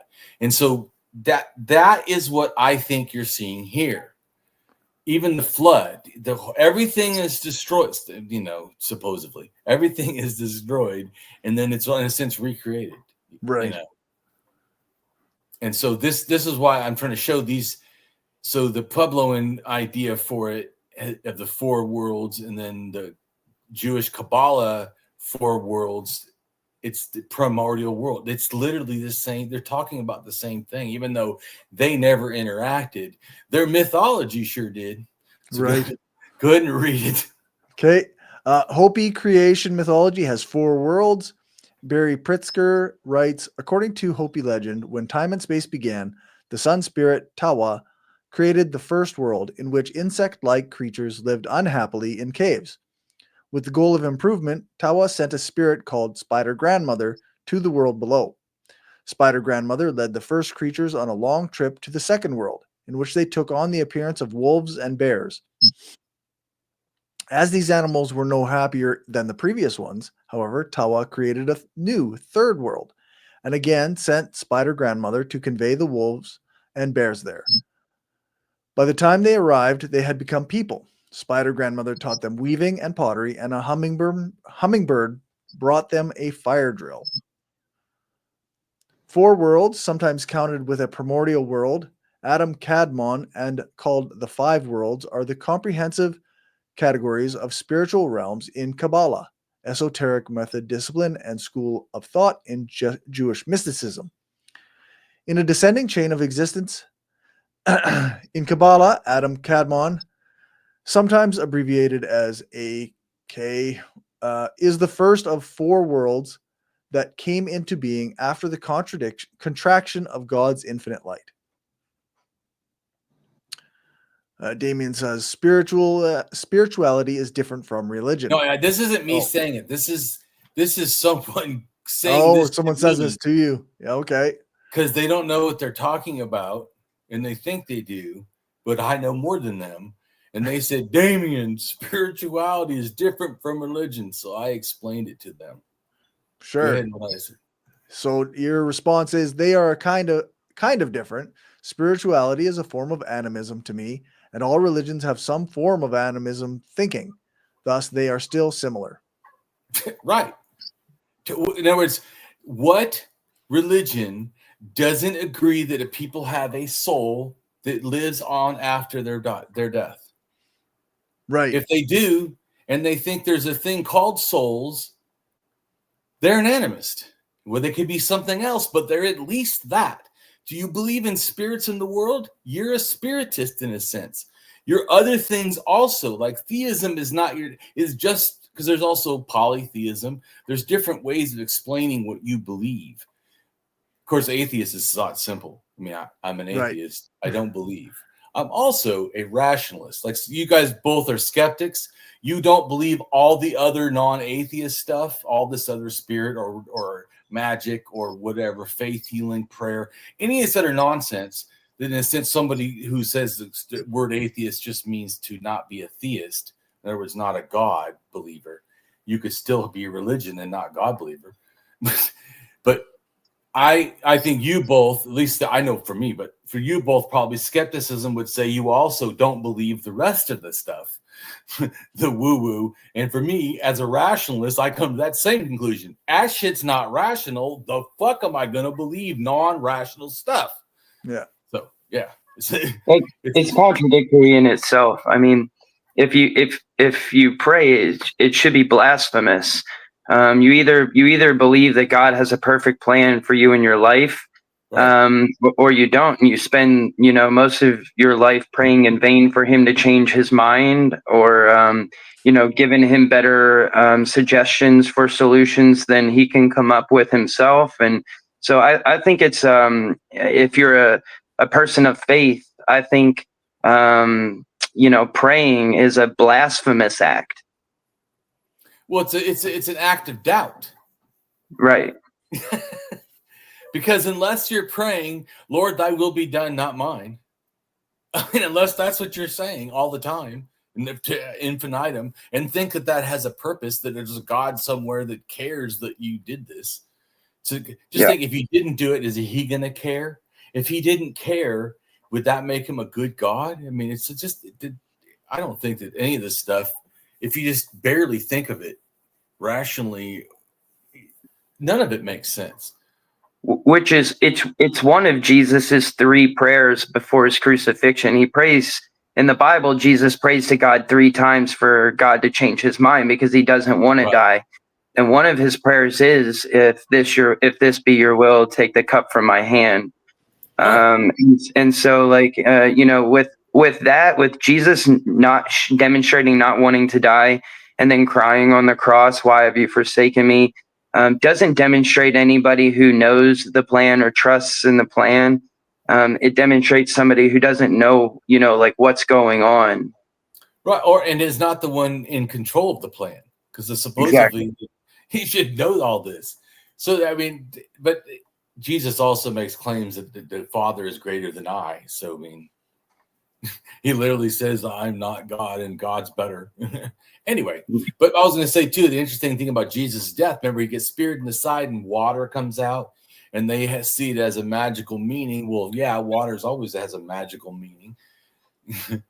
It probably relates to the primordial, which is the creation, which is the life-giving water, in a sense, or whatever. Yeah, so let's do the flood myths, right? Go ahead and read it, Corey. Flood myths are common. Okay, flood myths are common across a wide range of cultures, extending back into Bronze Age and Neolithic prehistory. These accounts depict a flood, sometimes global in scale, usually sent by a deity or deities to destroy civilization as an act of divine retribution. Chaos, from the ancient Greek, blah, blah, blah, is the mythological void state preceding the creation of the universe, the cosmos, in Greek creation myths. In Christian theology, the same term is used to refer to the gap or the abyss created by the separation of heaven and earth. In Norse mythology, Ginnungagap is the primordial void mentioned in the... I don't have any idea how to pronounce that. That's fine. You just read the main ideas. The Eddaic I'm not good text, at the names. Recording Norse cosmogony. A creation myth or cosmogonic myth is a symbolic narrative of how the world began and how people first came to inhabit it. While in popular usage, Okay, pause for a second. Yep. Right. So what did it say that Damien said why we don't need to care to look for floods? What did it say? Symbolic narrative. Oh, exactly. So if we're taking it too fucking literal, we're not grasping that what's really should be taken in it, as I already said, is this symbolic. Yeah. So that's why I was saying too, that's also why it can change. That's why a tree can mean a mountain, and a tree can mean the Milky Way. And, a mountain could also be a pyramid or a mound or, a turtle's back. I mean, it's why it doesn't really, because it's like if I tried to explain something, that Steve doesn't know, I have to give him references he does know. Mm-hmm. Yeah. That's also like when they say the egg, relates to also a lot of these creation. It's because they see that as this round thing that has, when it cracks, has the heaven on one thing and the lower world, and then has something in, floating in between, that's earth in a sense or whatever. So they have like these weird beliefs, but it isn't really about eggs. It's really not about mountains. It's really not about a fucking tree. You know what I'm saying? It is more about the Milky Way. But so you start to realize, because they think of that also as a river sometimes, coming down to earth. So remember, it moves in the sky. So sometimes it's one way and then other times it's not. But anyways, when it's down, they think you can travel. that's a time you can travel to the ancestor or space or whatever. Or it's possible. I think they could have thought that's the when the water came down, and that's evidence of the holy river that flooded the earth when the river gates were open or whatever. Yeah, you mean those fucking stars in the sky in reality? Can you imagine if people still believe all these myths, and it's literally like a misunderstanding of nature completely. Yeah. So, go ahead and all the great lion kings of the past. Yeah. Definitely. So go ahead and keep reading. Yeah. So while in popular usage, the term myth often refers to false or fanciful stories. Members of cultures often ascribe varying degrees of truth to their creation myths.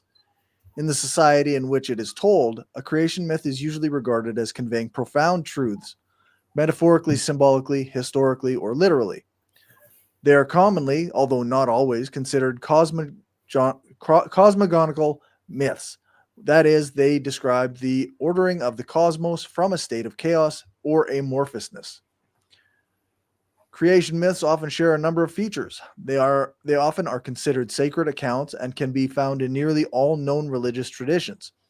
They are all stories with a plot and characters who are either deities, human-like figures, or animals who often speak and transform easily.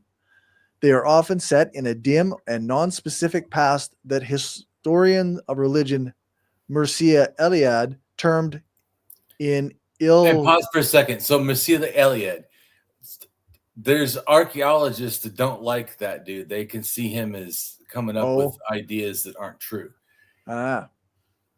I don't disagree with them that yes, some of the things, just like I was saying about the one video I used from the guy who's a mythicist, when he's talking about myths, he's on it. Mm-hmm. Some of his ideas of how it moved, because he knows it is good. The other ones, no, but that doesn't discredit his knowledge on myths. You see what I'm saying? He is fucking good. He's better than me on myths. I've not studied myths as hard as he has. But when he starts talking about migration, now you're talking about stuff I do know. Right. But so I'm just saying is, so that's why it's important to get the context of how to understand all this. Mm-hmm, mm-hmm. Yeah. So then this person, some people disagree with what they say. Right. Some of the things they say. So in other words, how they're listing it here, he's just great. They don't say anything negative.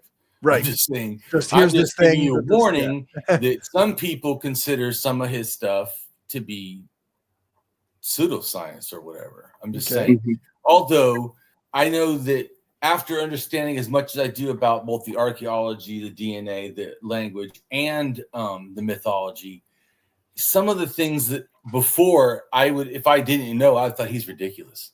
Like when he says, I now know it's true, but because of my own understanding. But he says a tree, a mountain, a hill, something else, I don't remember, all relate to the same thing. Before, when I first read that, I thought, that's ridiculous. You know what I'm saying? And I could see how someone else from a scientific mindset that hasn't really studied really hard in myths would think, that what the fuck? No. That's ridiculous. So I'm just saying, I'm not defending him, but I'm saying some of the things I've seen him say, I kind of agree with. In fact, I even add a few things he doesn't add because I realize how I think it relates to the pyramids and the Kurgans. He doesn't say that, but to me, I think it relates to all that. Right. And I've had videos and blogs explaining and showing my evidence. Anyways, but yeah, just saying that. When they say he's a historian of religion, he is, but he is controversial. How about that? Some of the things he says, yes, and other things people don't like him. What did you highlight? I'm just highlighting it so that I remember where we are. Oh, okay. You go ahead and keep reading. I just wanted to make sure because just yesterday or something, one of the archaeologists said, I hope this guy's name is forgotten or whatever. Oh, really? Well, I'm sorry, I'm probably helping his name stay up. But since I do respect archaeologists and I do understand what they're talking about, some of the things he says I don't agree with. I do not say I 100% agree with this guy, but it doesn't mean that 100% of his information is flawed. That's right, all. right. Now that makes sense. Yeah, so he termed this non-specific past illo tempore, or at that time.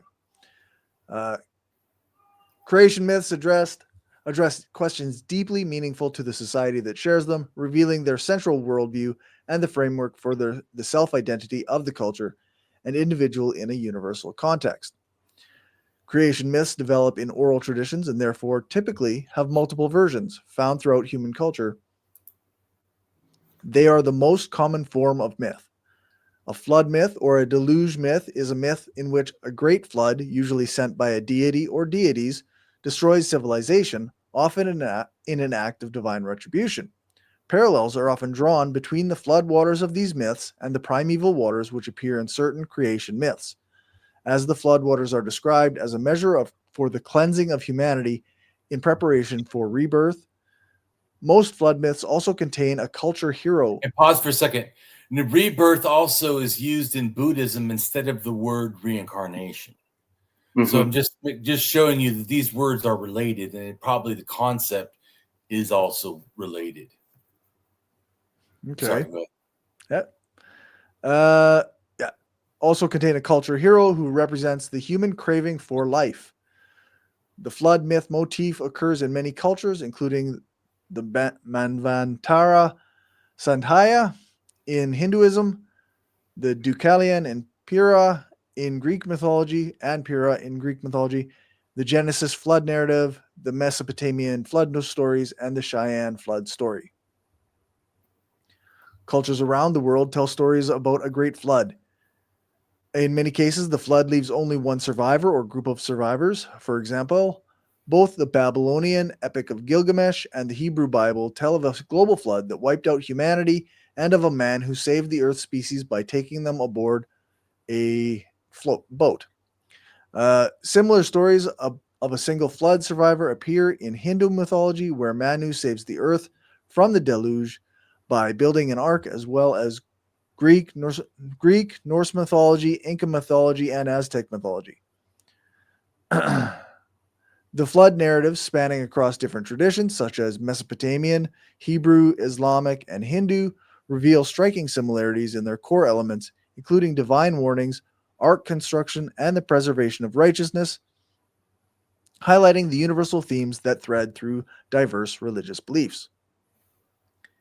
In Mesoamerican myth, a variety of reasons are given for the occurrence of the flood. Either the world was simply very old and needed to be renewed, the humans had neglected their duty to adore the gods, or they were punished for a transgression. Cannibalism, for example. Some flood myths can be explained by aliens. Some believed real deity or deities or spirits or a mythic advanced culture, while others think flood myths, can be explained by either local floods experienced or memories of the real flooding that started at the end. Oh, you're right. of I gotta Ice fix Age. that, huh? It's flood. Yeah, you're right. Oh, You say, I think the naturalistic ideas are better, but as always, I see this as but one of several myth themes that spread to and from Siberia, the Golden Mountains to Lake Baikal, and thus are very loosely related, but still to me connected, even if varied. This was not done by one culture or people, and not by a single DNA either. and that's an important thing I want to break up, because there's been especially racist. Remember, I told you before, they try to say white people did every culture. No, the fuck they did not. And then literally the evidence is overwhelming. The archaeology and the DNA did not happen. And like I said, the religion anyways. The reason the religion is not because white people spread the religion around. Wrong. No, just not how things work. Like I told you, a better understanding actually of what happened is QDNA might have gave, which is Native American and South America is 90% or something, 97 or something percent Q DNA is Siberian and around Lake Baikal.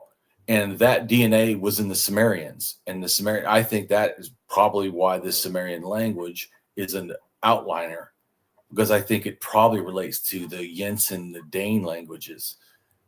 Either that or it relates to the Cossack mountain languages, which I think also relate to the Yensin or Yeniseian, language, and the not the name. I'm trying to think of it, say it right. But one of the reasons I think that too is, besides the fact that the migrations of Q went there, that also the language in Siberia is extremely complex. Like ridiculous. I mean, it's ridiculously complex, and so is the Cossack Mountains. Ridiculously complex compared to everyone else. Like simpler. These ones are like just, anyways. So and then there's some DNA connections. So I think that there's some similarities of why, and that the people went through there two different ways. So yeah, it had a lot of chance for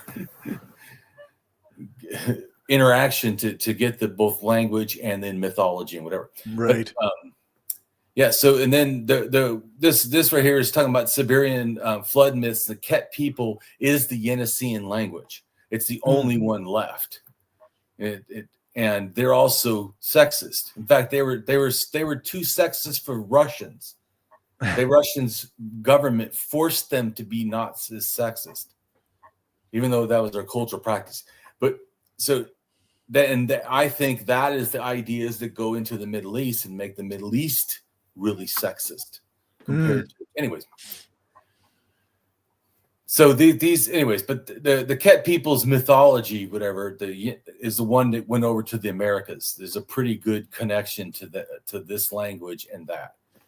And anyways, I don't want to go into this, but it down here says Kets, and it says the Yeniseian language in Siberia, and it's just talking about how there's a connection and what the DNA connection, and then it's going to go down a little bit further, and it says it's the Native American. Indigenous people in North America have this similar DNA and language. See, so they have similar DNA, they have similar language, and they have similar myths. Oh, I don't know. Maybe that went together. Like I always say to Corey, people might have brought their brains with them. Just saying. Maybe. Because, we always think now, if people migrate to this country, do they just immediately lose their whole religion and culture? No, they don't. That's not how that shit works. In fact, usually they come here and they demand it to stay. What they brought, people bring their brain with them, their culture. Anyways, so the fact that the DNA matches, the fact that the migration times, the fact that the language matches, and that the culture, other elements, and even the religions match. It's like, come on. But that's because, to me, it's not because of some real flood. What it is religion and gods or deities are a cultural product. In other words, culture invented it for itself. And then when cultures moved, people brought their brains with them and moved their culture other places. And then it evolved again. And then they moved and took that with them. And this did a whole bunch of that. And that's how we get, like you said, even though Christianity 2,000 years ago could almost be considered one or two, orders, it becomes 40, 2,000 now, or whatever. It's because that's what fucking stupid ideas that aren't real do. There's only one, in a sense, theory of evolution because it's been proven true. You don't need 40,000 versions of evolution theory. I mean, it's not particularly open to interpretation. Right. To me, it reminds me when I try to explain to people who think everyone has to be agnostic, and that's not accurate. You don't have to be agnostic. Agnostic to me means two things. It either means, in a sense, that you are not making a position, or you've made a position. That's A or not A in logic. Either you're waiting, so it's an in between. You're, which is it. Reserving judgment when you really don't know is highly logical And as a rationalist, I would support doing that. Like all this stuff I give people. If you don't know, don't believe me. Click it, link it, grab it, words, go look somewhere else, trusted for you, and go find out. Because I try to put as much data and links and everything because I want you to go look. You shouldn't believe. But going back to belief. So I'm not, in a sense, a supporter of agnostic because I don't like how they try to break down thinking, because certainty, knowledge, truth are all value judgments we put on things. You don't find truth. You come to the conclusion that the evidence reaches a level that it demands that we start to see it in a respected way or whatever.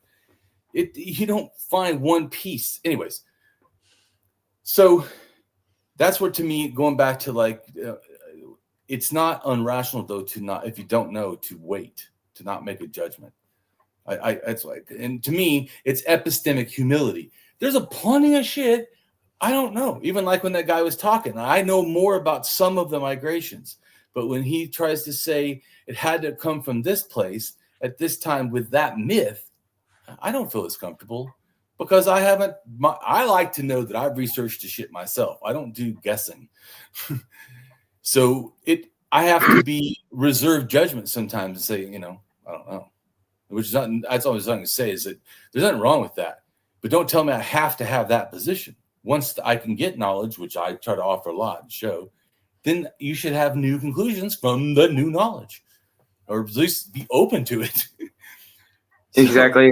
The biggest sign of intelligence is not being correct all the time. It's being able to be presented with new information and being able to evaluate that information and change your mind based on that information. So I think that's the biggest sign of intelligence is to, like you said, is the willingness to learn, I think.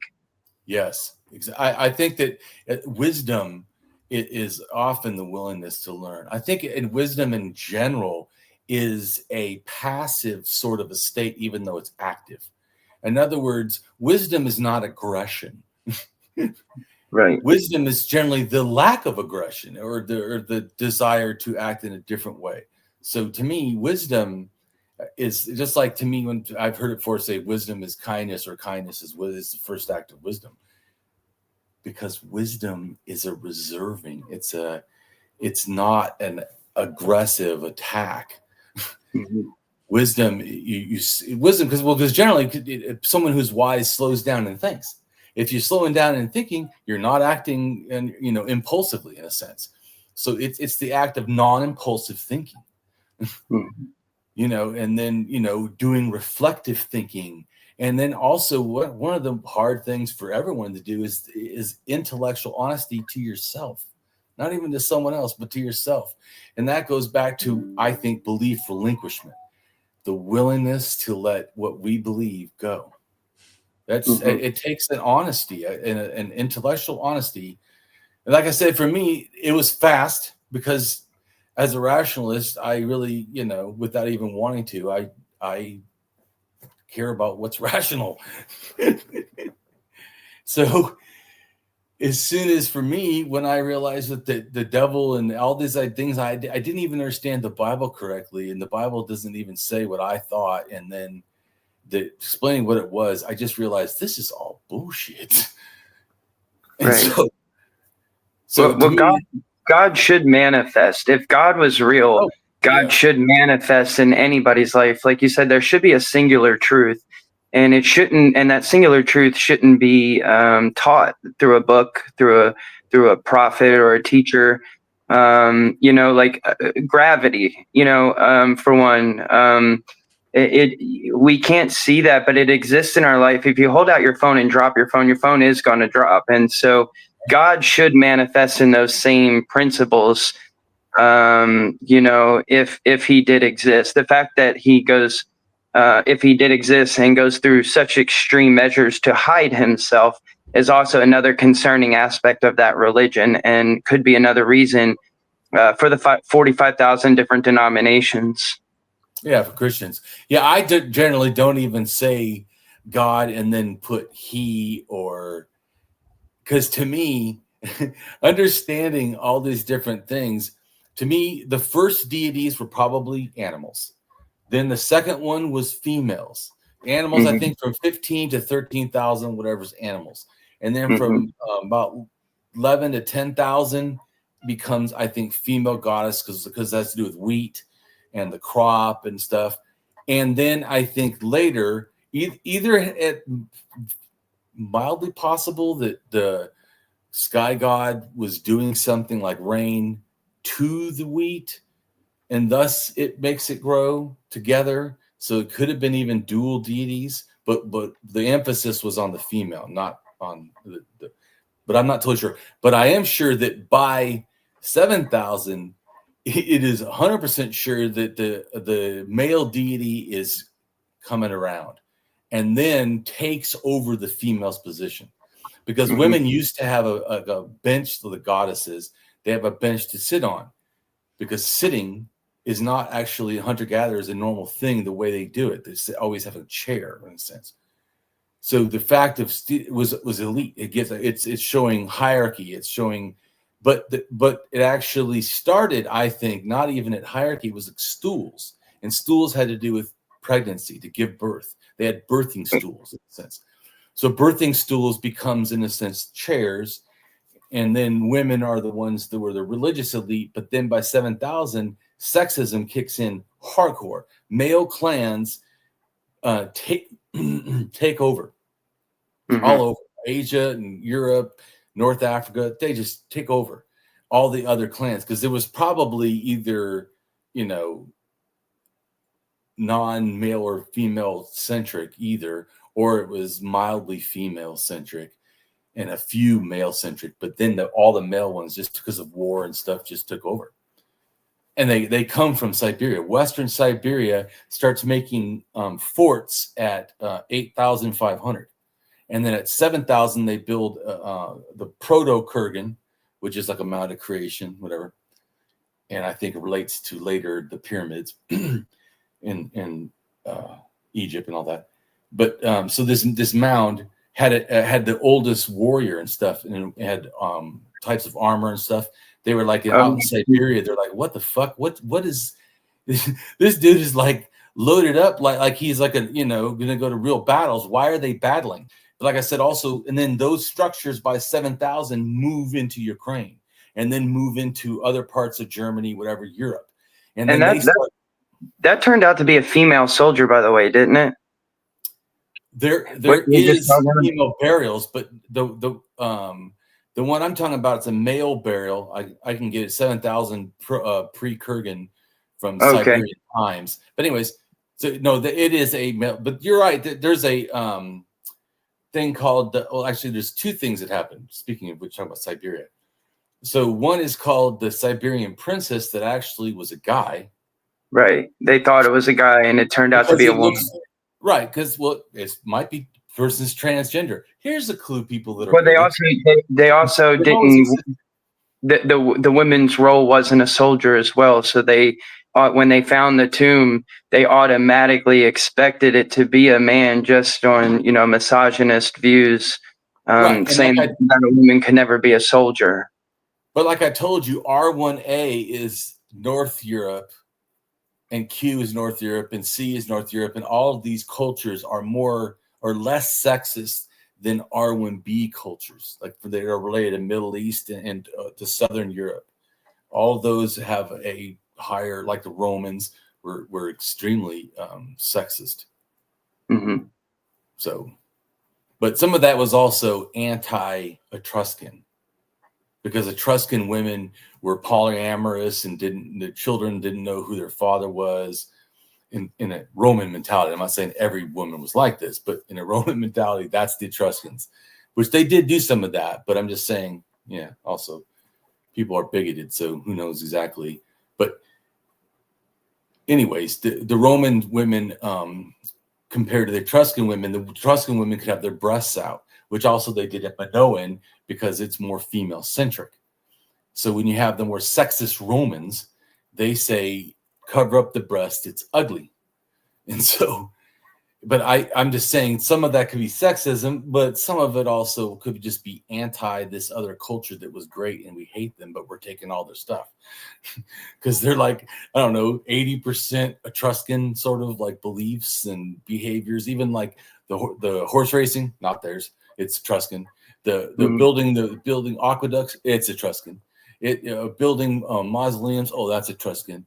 There's several, I can't remember off the top of my head, but there's several other things that they do. That's Etruscan. I mean, they just, but anyway, so they also, like I said, did things to try to be, we're not Etruscans, we're better. And, anyways, I'm just saying that it relates to that same sort of thing. Go to the Arctic region flood legend. Yeah, mythical creatures from chaos, defeated and victorious, shackled and released, overthrown and restored, always continue to exist on the outskirts of space, along the shores of the oceans, in the underground lower world, in the above ground upper world. Other evil creatures were killed in these mythologies by the deities also. So in Scandinavian mythology, frost giants precede time, and in space they are located on the outskirts of the Earth's circle, in cold places near the oceans. The Arctic region flood legends.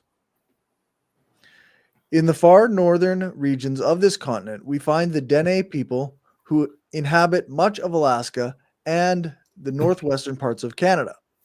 According to their tradition, an old man named Chapway made a large raft on which he placed a couple of each kind of animal, and he drifted away on his raft.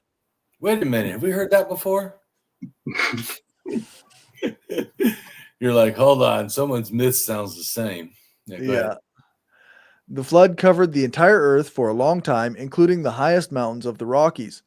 The Dene also preserved the memory of the crow, which the old man set loose, followed by the dove. Having been sent a third time, it, the dove, returned in the evening, tired out and holding in its foot a green branch of fir. Once again, this sounds this sounds like the Bible. A little familiar. Only the Bible is true, though. Well, that's the Christian perspective for certain. Because all these other fake religions that literally have the same story, they're not true, but we are. Yeah, you're not true at all. Yeah. Right. But the more you know, the more, because Corey's been with me for a year or two, for like 4 years almost. Yeah. And he's definitely learned that things are connected. Or actually, I shouldn't talk to you. How would you say, Corey? After 4 years with me, what do you think of religion? I mean, you've said it already, this conversation. It's a cultural product. People moved around. People's brains moved with them. Their culture moved with them. Yeah. I mean, it is obviously pretty... these both flood myths obviously came from a similar source in some way. So. Right. And so that's why, like I said, too, looking for which local floods are going on that could make these flood myths is really not grasping. All of these shared a original, long time before them, myth. Mm-hmm. It's feeding down and became from the one Christianity or two, whatever, to the 3,000 versions of Christian. And that this is 43,000 versions of a creation myth that had floods. That's why I'm saying, because I know, because the reason I bring this up too is I have been asked, even by an archaeologist, and it's a good question. He said, yes, but the ones in South America, I think they could relate to their local floods. And I'm like, okay, they may have stories that relate to local floods, but the original myth isn't even real. Mm-hmm. You need to get this. Unless you think space is water, turtles are land, get with me, people. This is is fake. That is the origin, is a absolute non-real thing. Just like there's a Hindu version of a sacred mountain called Mount Meru. it isn't real. There is no place you can go find. It's not a real mountain. Yeah, the Bible talks about a mountain that Satan takes Jesus to show him all the kingdoms of the world, and Right. you know, we don't have a story of Jesus saying you can't see the other side of the world from the top of this mountain, and you don't have Jesus saying, you know, these are already God's kingdoms and you can't give me what's already mine. You just have this, you know, triumphant story of Jesus telling the devil no, and how powerful he is for being able to tell the devil no. And so yeah, there's mountains in pretty much every story. I refer more or less to Christianity because it's the most dominant religion in America, and so I like to refer to Christianity more than any of the other religions, even though I do criticize Islam and other religions as well. Right. Well, I already told Corey before that to me, most of the atheist community is sort of geared towards anti-Christian. Right. And then also as an adjunct to that, anti-Muslim and maybe anti-Jewish stuff, and maybe rarely Hindu. But yeah, mainly Christian stuff. And so, but my stuff is the entire world throughout all time and all places and all people. Yeah. I think the atheists are stuck on Christianity, like I said, just because it's the most dominant religion that we have. You know, you're born into it, you're indoctrinated with it. Oh yeah, well, I'm definitely anti-Christian. I'm an anti-religionist though. That's the difference. All of them. Yeah. But yes, I'm certainly not pro-Christian. Yeah, so, we're affected by it. I'm not, in that one sense, I'm not saying that I'm not agreeing with the Christianity is wrong. I think I spent most of this video trying to help people grasp that. I'm just saying it is not special in a mythology sense. It may be special, like you said, because America cares about it. But in a mythology sense, actually, it's not special at all. Right. So that's all I'm saying. But I do appreciate that other people address Christianity, especially because Christian nationalists are literally, you know, in the government. Yeah, that's what I was saying. It definitely starts affecting our laws and the way we live, and you know, smaller groups and minorities, you know, are definitely being affected by not even laws, executive orders that are being signed, you know, and so illegal executive orders. They don't even adhere to any concept of the, like, you know, the real, you know, laws they're supposed to follow. Yeah. Which makes it worse because the Republicans do have the majority in the House, the Senate, and a Republican president. So the fact that, you know, the president is signing executive orders, illegal executive orders, like you said, with the majority in both the House and the Senate, I mean, is just really ridiculous to see. Well, and I think that they have the Supreme Court. There's no way a legal Supreme Court would allow an American to be taken to a foreign country without any due process. No fucking. Because guess what? You're not actually supposed to send anyone, and that's actually the one thing they all agreed. But if you don't send anyone, why would you lift a thing where Trump is sending people without giving them due process? I mean, it's ridiculous. I'm not pro-government at all. What I am is, in a sense, pro-well-being and humanity. And the Trump has got none of it. No humanity, the zero. And it's just a violation to people. And I voted against him all the times that fucker ran, because I am against that kind of shit. Not because I think that anything good is generally happening under government, because they facilitate people like Musk. He was already there before Trump came in, and he wasn't. Billionaires aren't kicked out or taxed. I mean, the simplest thing is you tax the billionaires. I don't know, or even fair. Like, how the hell does a secretary for a billionaire pay more tax than the cents rate than the billionaire? That's just gross and as fuck. And the fact that you won't then to not tax them so that we don't help the disabled, or that we don't, help people at FEMA or diseases or science or all kinds of shit. It is offensive as fuck to me. Well, I'll admit that I was fooled. I actually voted for Donald Trump in 2016. What changed my mind is talking to other atheists. I called a podcast called The Line, and I spoke to Jimmy Snow. He's a producer, and he runs The Line. And he asked me during the election. He said, can we agree that one of the two is going to win, either Donald Trump or Harris? Can we agree with that? One of them's going to win. And I was like, yeah, we can agree that one of them's going to win.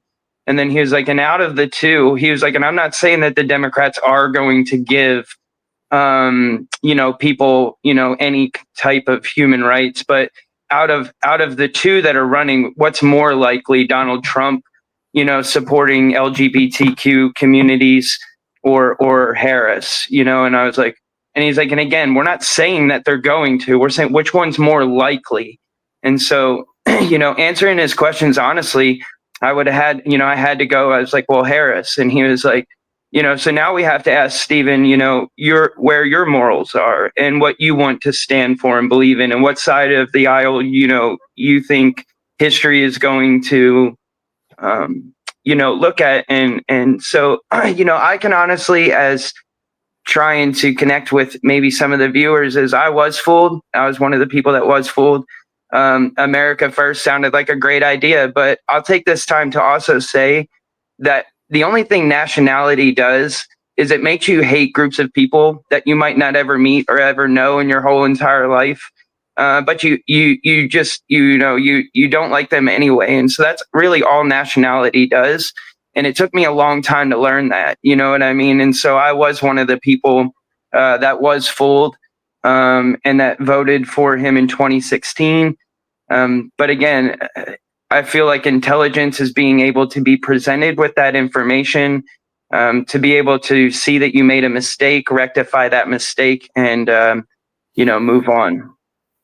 I agree. That's why I had a guest on that was an academic, and he said that something about people don't change. And I said, yeah, I don't agree with that. I have a counseling degree, so I don't agree with that. Not saying every person changes in every way, but people change. That actually is more common than not changing. Yeah, for sure. Just generally mean they keep changing for the worse. Generally, it's why we notice. If they change for the better too, that we also notice. I used to be a far rightist. When I was a Christian, I was a far rightist. I never even thought about it. I hated people on welfare and shit. I was a total dickhead. Didn't like gay people. As soon as I became an atheist, though, my whole worldview changed. I realized, okay, well, if none of the Bible is true, then I don't have any reason to hate anyone's gay or even think it's bad. I have no reason to think there's this thing called sin or all the other bullshit that the Bible, promotes, or that, speaking of the flood, or that something like a God genociding an entire planet is somehow a loving God. I mean, what the holy fuck? And just think, I wouldn't worship Netanyahu genociding the Palestinians. I wouldn't worship the Nazis who genocided the Jews. I wouldn't, worship Genghis Khan who genocided lots of Europe. Yeah. I wouldn't, want to be associated with someone, I don't know, who genocides. That should be done. If we believe the Bible, it's a genocide God, I'm done. Why read the rest? Who gives a fuck? This is a total fucking dickhead. If this was a human being, you would not go, yeah, that's who I want to worship. What? Fuck no. I mean, it's a person we should objectively hate. This is a monster. This is not good. If you kill a whole bunch of children, it's not good. But see, that's why the right tries to say, oh, well, you kill children with abortion. Yeah, those are not children. They're not even born yet. And back to your what you were saying earlier, though, there's 8 billion people to be alive today.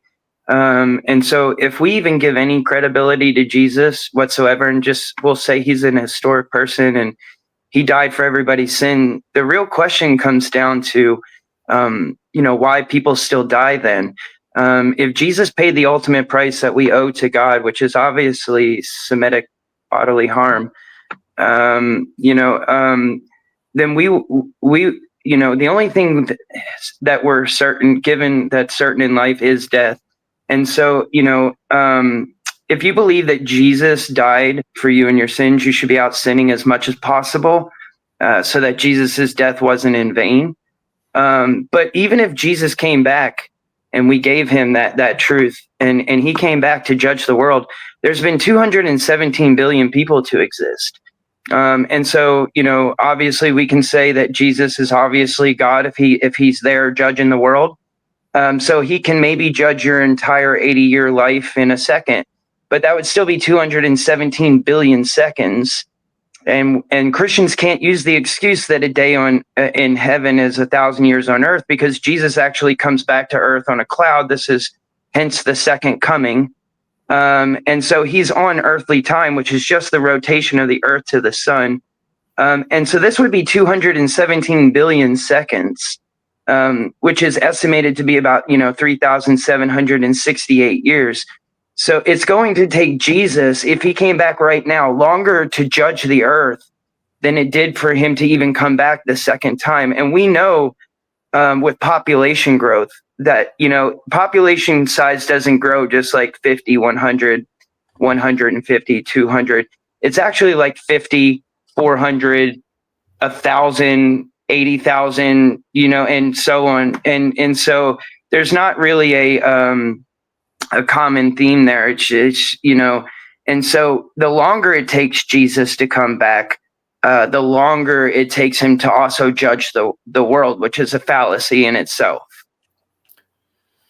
Well, I can understand where you could see it that way, but I could also see where they could just say that there is no reality to Jesus's doing things. I mean, if you invent the world out of nothing, then you didn't need a source.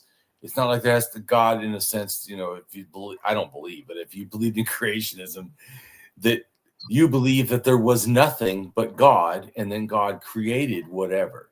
So if he can create literally the universe, I don't see any problem with him being able to influence people. I just, it's not true. And it's not special. It's just one of a whole bunch of not true myths. And this is like you said though before about people focus on Christianity, right? So you already don't believe all these other ones. So these 200 and whatever 8 myths that probably have some relevance to the similar myth, they're all wrong, but yours. So 207 are wrong, but your one myth is right. Anyone exactly. Thinks. like in Islam, they say that sperm is developed in the man's belly between the rib cage. And so when you ask, Islamist, if they're like, is this a scientific inaccuracy in the Quran? And they'll try to deny it and say no, but we know that sperm is developed in the testicles and not in the rib cage. And so there's different things with Islam too that I also go against. For instance, they still celebrate polygamy. They're allowed to have 4 wives, even though their prophet Muhammad had more than 4. They're allowed to have 4 wives if they're able to take care of them. And they say that this is because the human heart has 4 chambers. And so it's in each chamber is for one of their wives. But you can then ask them, you say, well, doesn't the female heart also have 4 chambers? And why isn't the female allowed to have, 4 husbands? And I've called actually the mosques, I guess, and spoken to the imams or whatever they're called. And the best answer that I think I came up with so far from them is that if the woman, how is the woman, or he said, how is the child supposed to know who the father is if the woman has 4 husbands? And I was like, well, how is the child supposed to know who the mother is if you have 4 wives? And he was like, well, the father tells him. So in their culture, they're very much on the authority of men, that men get to dictate and determine what is truth and what is not. And that truth is based on... That varies in the different versions of Islam. And then it also varies in people's belief or behavior in Islam. In other words, like there's people just like Christians. There's 40 something thousand Christians. Well, there's a few sects of it's probably like 6, I think, or something. But there's fewer sects of Islam. But even there are sects, and they hate each other, and they think each other are the wrong one, and they'll kill each other. So that's why I always said, to me, the real Christian problem has nothing to do with what atheists say. The real Christian problem is Christians. That's the real problem. It's not one atheist or a few atheists against Christians. It's 40,000 Christians really against each other. They act as if it's one unifying source. Oh, really? So you all agree with everything the Bible says? Oh, no. And they'll practically kill each other, and have killed each other over which version. So it doesn't even require, to me, logically, it doesn't even require anything else than their own self. Their own self, if they know the truth. Because remember, they're the ones that believe they're teaching us, atheists. They're teaching us the truth. So you guys aren't even on the same page. You guys all say you're the truth, yet none of you agree. How can you try to say that you have the truth when you first haven't even got to those other people to all agree? There's like 40,000 truths, or 20,000, or even if there's only 100. Still, it doesn't matter. The point is, if you can't even get it truth with other Christians that supposedly believe the Bible and everything, and yet don't agree to what it says and stuff all over the place. The problem isn't us. We don't have to debunk Christians. Christians can debunk themselves. Just look at how many different, like you said, denominations and how they behave with each other. They certainly don't think they have some agreed truth. That's why, to me, it's even funnier when like the bigots say Judeo-Christian, trying to make like the arc bigger, like, yeah, all of us, the Jews and the Christians, we're all against everybody else. Like, you guys are against each other. I don't know what you're talking about. And you certainly aren't with the Jews, other than you think Israel needs to be there. So that's where Armageddon can happen. And thus the Jesus can bring, rule to the earth or whatever nonsense. It has nothing to do with caring about Jewish people. Yeah, like when you were talking about souls earlier, the best question to ask a Christian is, do babies go to heaven? Because, then you can use the Bible and say, well, you have to acknowledge Jesus to go to heaven, which babies can't do. And if you say that babies do go to heaven, then the dead in Christ can't rise first from the grave if they're already in heaven. So when people lose a family member or a baby, and they say, well, happy heavenly birthday. I've always asked that question, like, doesn't the dead in Christ rise first? And how is this possible if your mother's already with Jesus? How is she going to also be the first to rise for Jesus when he comes back? And so that's, again, you get your 45,000 different denominations just by simply asking questions. Can you speak in tongues? Can you translate tongues? Which we know is not true either, as 3 atheists speaking. But my scientific mind started to develop at 14. I didn't know what I believed, but even at 14, I came from a real Christian family. I wasn't allowed to have friends that not just weren't Christian, they had to go to my church. I wasn't allowed to watch TV because of the commercials were secular. Couldn't watch even football. And so I come from like a really bad place. And so like as religious indoctrination wise. And so I practice the Benny Hinn. I don't know if you know who he is. He's an older. Even as a Christian, I thought that dude was just a con man. I thought Benny Hinn was just ridiculous. Me too. He takes his jacket and he like swings it, and half the crowd fucking passes out. Oh, come on. But I couldn't speak tongues, and I really wanted to, because I kept being told that that's the sign of being baptized in the Spirit. And so I couldn't speak in tongues, and I couldn't figure out why other people who I felt like weren't as spiritual as I was could do the things that I couldn't do. And so during my time of doubt, I've started practicing Benny Hinn, speaking in tongues with Benny Hinn. And so I went to my church after I figured out, what I felt was a coherent, statement. I went there and practiced my gibberish, and then I stood up and I did it in front of the church. Yeah. And just like clockwork, a guy stood up from across the way talking about what God said and what God meant. And, and I just didn't feel like I should let it go. So I stood back up in front of the church and let them know that this was a hoax, that I had now at this time no spiritual motivation at all to follow God. What he just did showed me that there was no truth in this. There was no universal message, that this was a scam.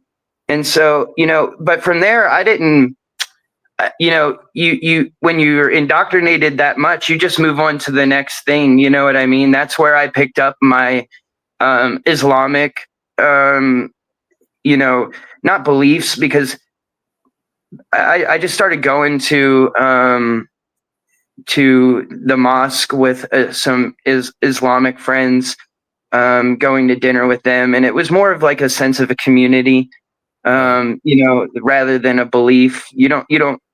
It's easy to pick somebody else's story apart, rather than your own, like we were talking about earlier. I think when it comes down to it's hard to deconstruct yourself. When you were telling your mom, you know what I mean? And I was like, her comeback should have been, well, the pages are numbered correctly, so therefore you should still be a Christian. So, these are the things that they do. They're like, they find the one thing, and they're like, like in the Spider-Man comics, New York exists. It's a tangible city that exists today, and so we can find that and say, well, Spider-Man has to be real. And that's what I always tell people. It's like the Jolly Green Giant. Should I go look for because people say, well, how do you know God's not real? How do I know the Jolly Green Giant is not watching my vegetables? Exactly. Right. Should I go look for that? Get the fuck out of here. Talking about, it's like how big was Mother Goose's shoe, that she lived in? It's literal nonsense.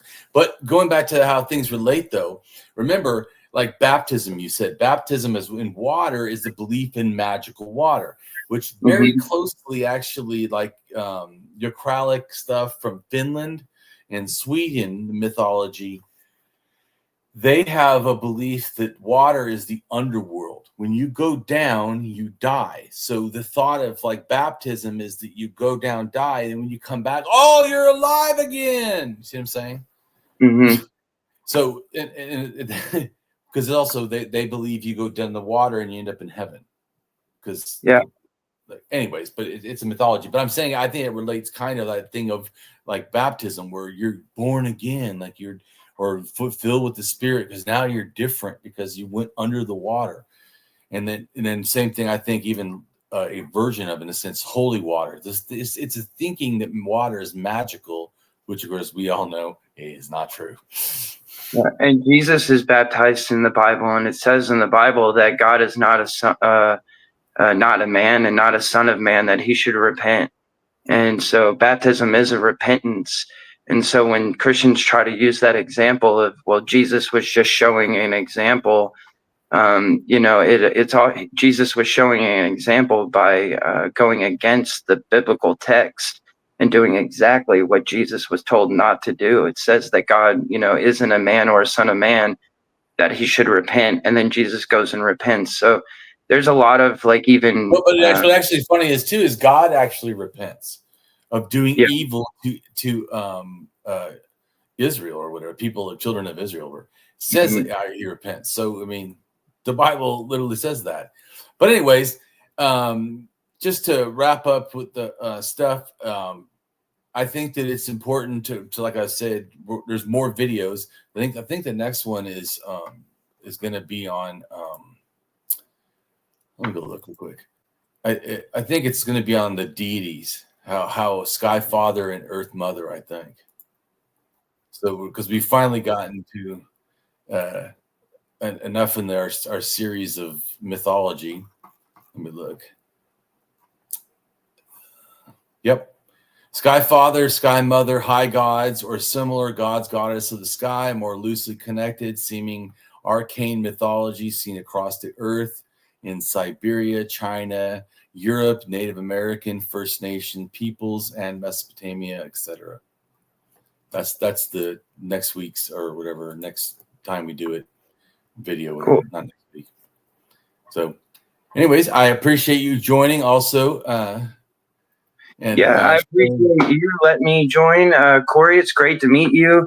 I hope I hope I didn't mess anything up. I was just trying to be as supportive as I could and give you some ideas to elaborate on.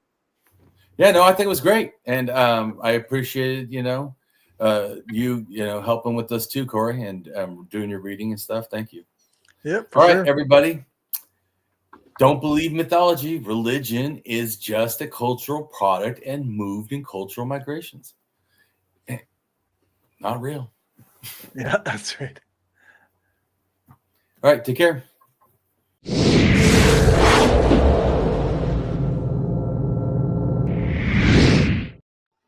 Hello, and welcome to my channel. I am Damien Marie AtHope.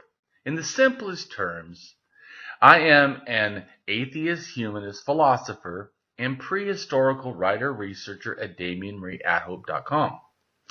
I am specifically an axiological atheist. An axiological atheism can be thought to involve ethical and value theory reasoned and moral argument driven apatheism, agnosticism, atheism, anti-theism, anti-religionism, secularism, and humanism. Axiological atheists can be understood as a value theory or a value science atheist. As an axiological atheism's ethically reasoned and constructive pro-humanity. I am an axiological thinker, value theorist. The science of goodness, worthiness, usefulness, valuableness, virtue, reliableness, accuracy, validity, morality, integrity, beneficialness, etc., etc. We axiologists have a value consciousness. And in general, we see the architecture of humanistic humanitarianism value in people that we see as dignity beings. Places and things are not. Axiology is a value theory. In its broadest sense, it involves areas of philosophy that are deemed to encompass some evaluative or evaluation aspect. Therefore, it crosses almost all domains in some way or another. Now for a more detailed terms as to what I am.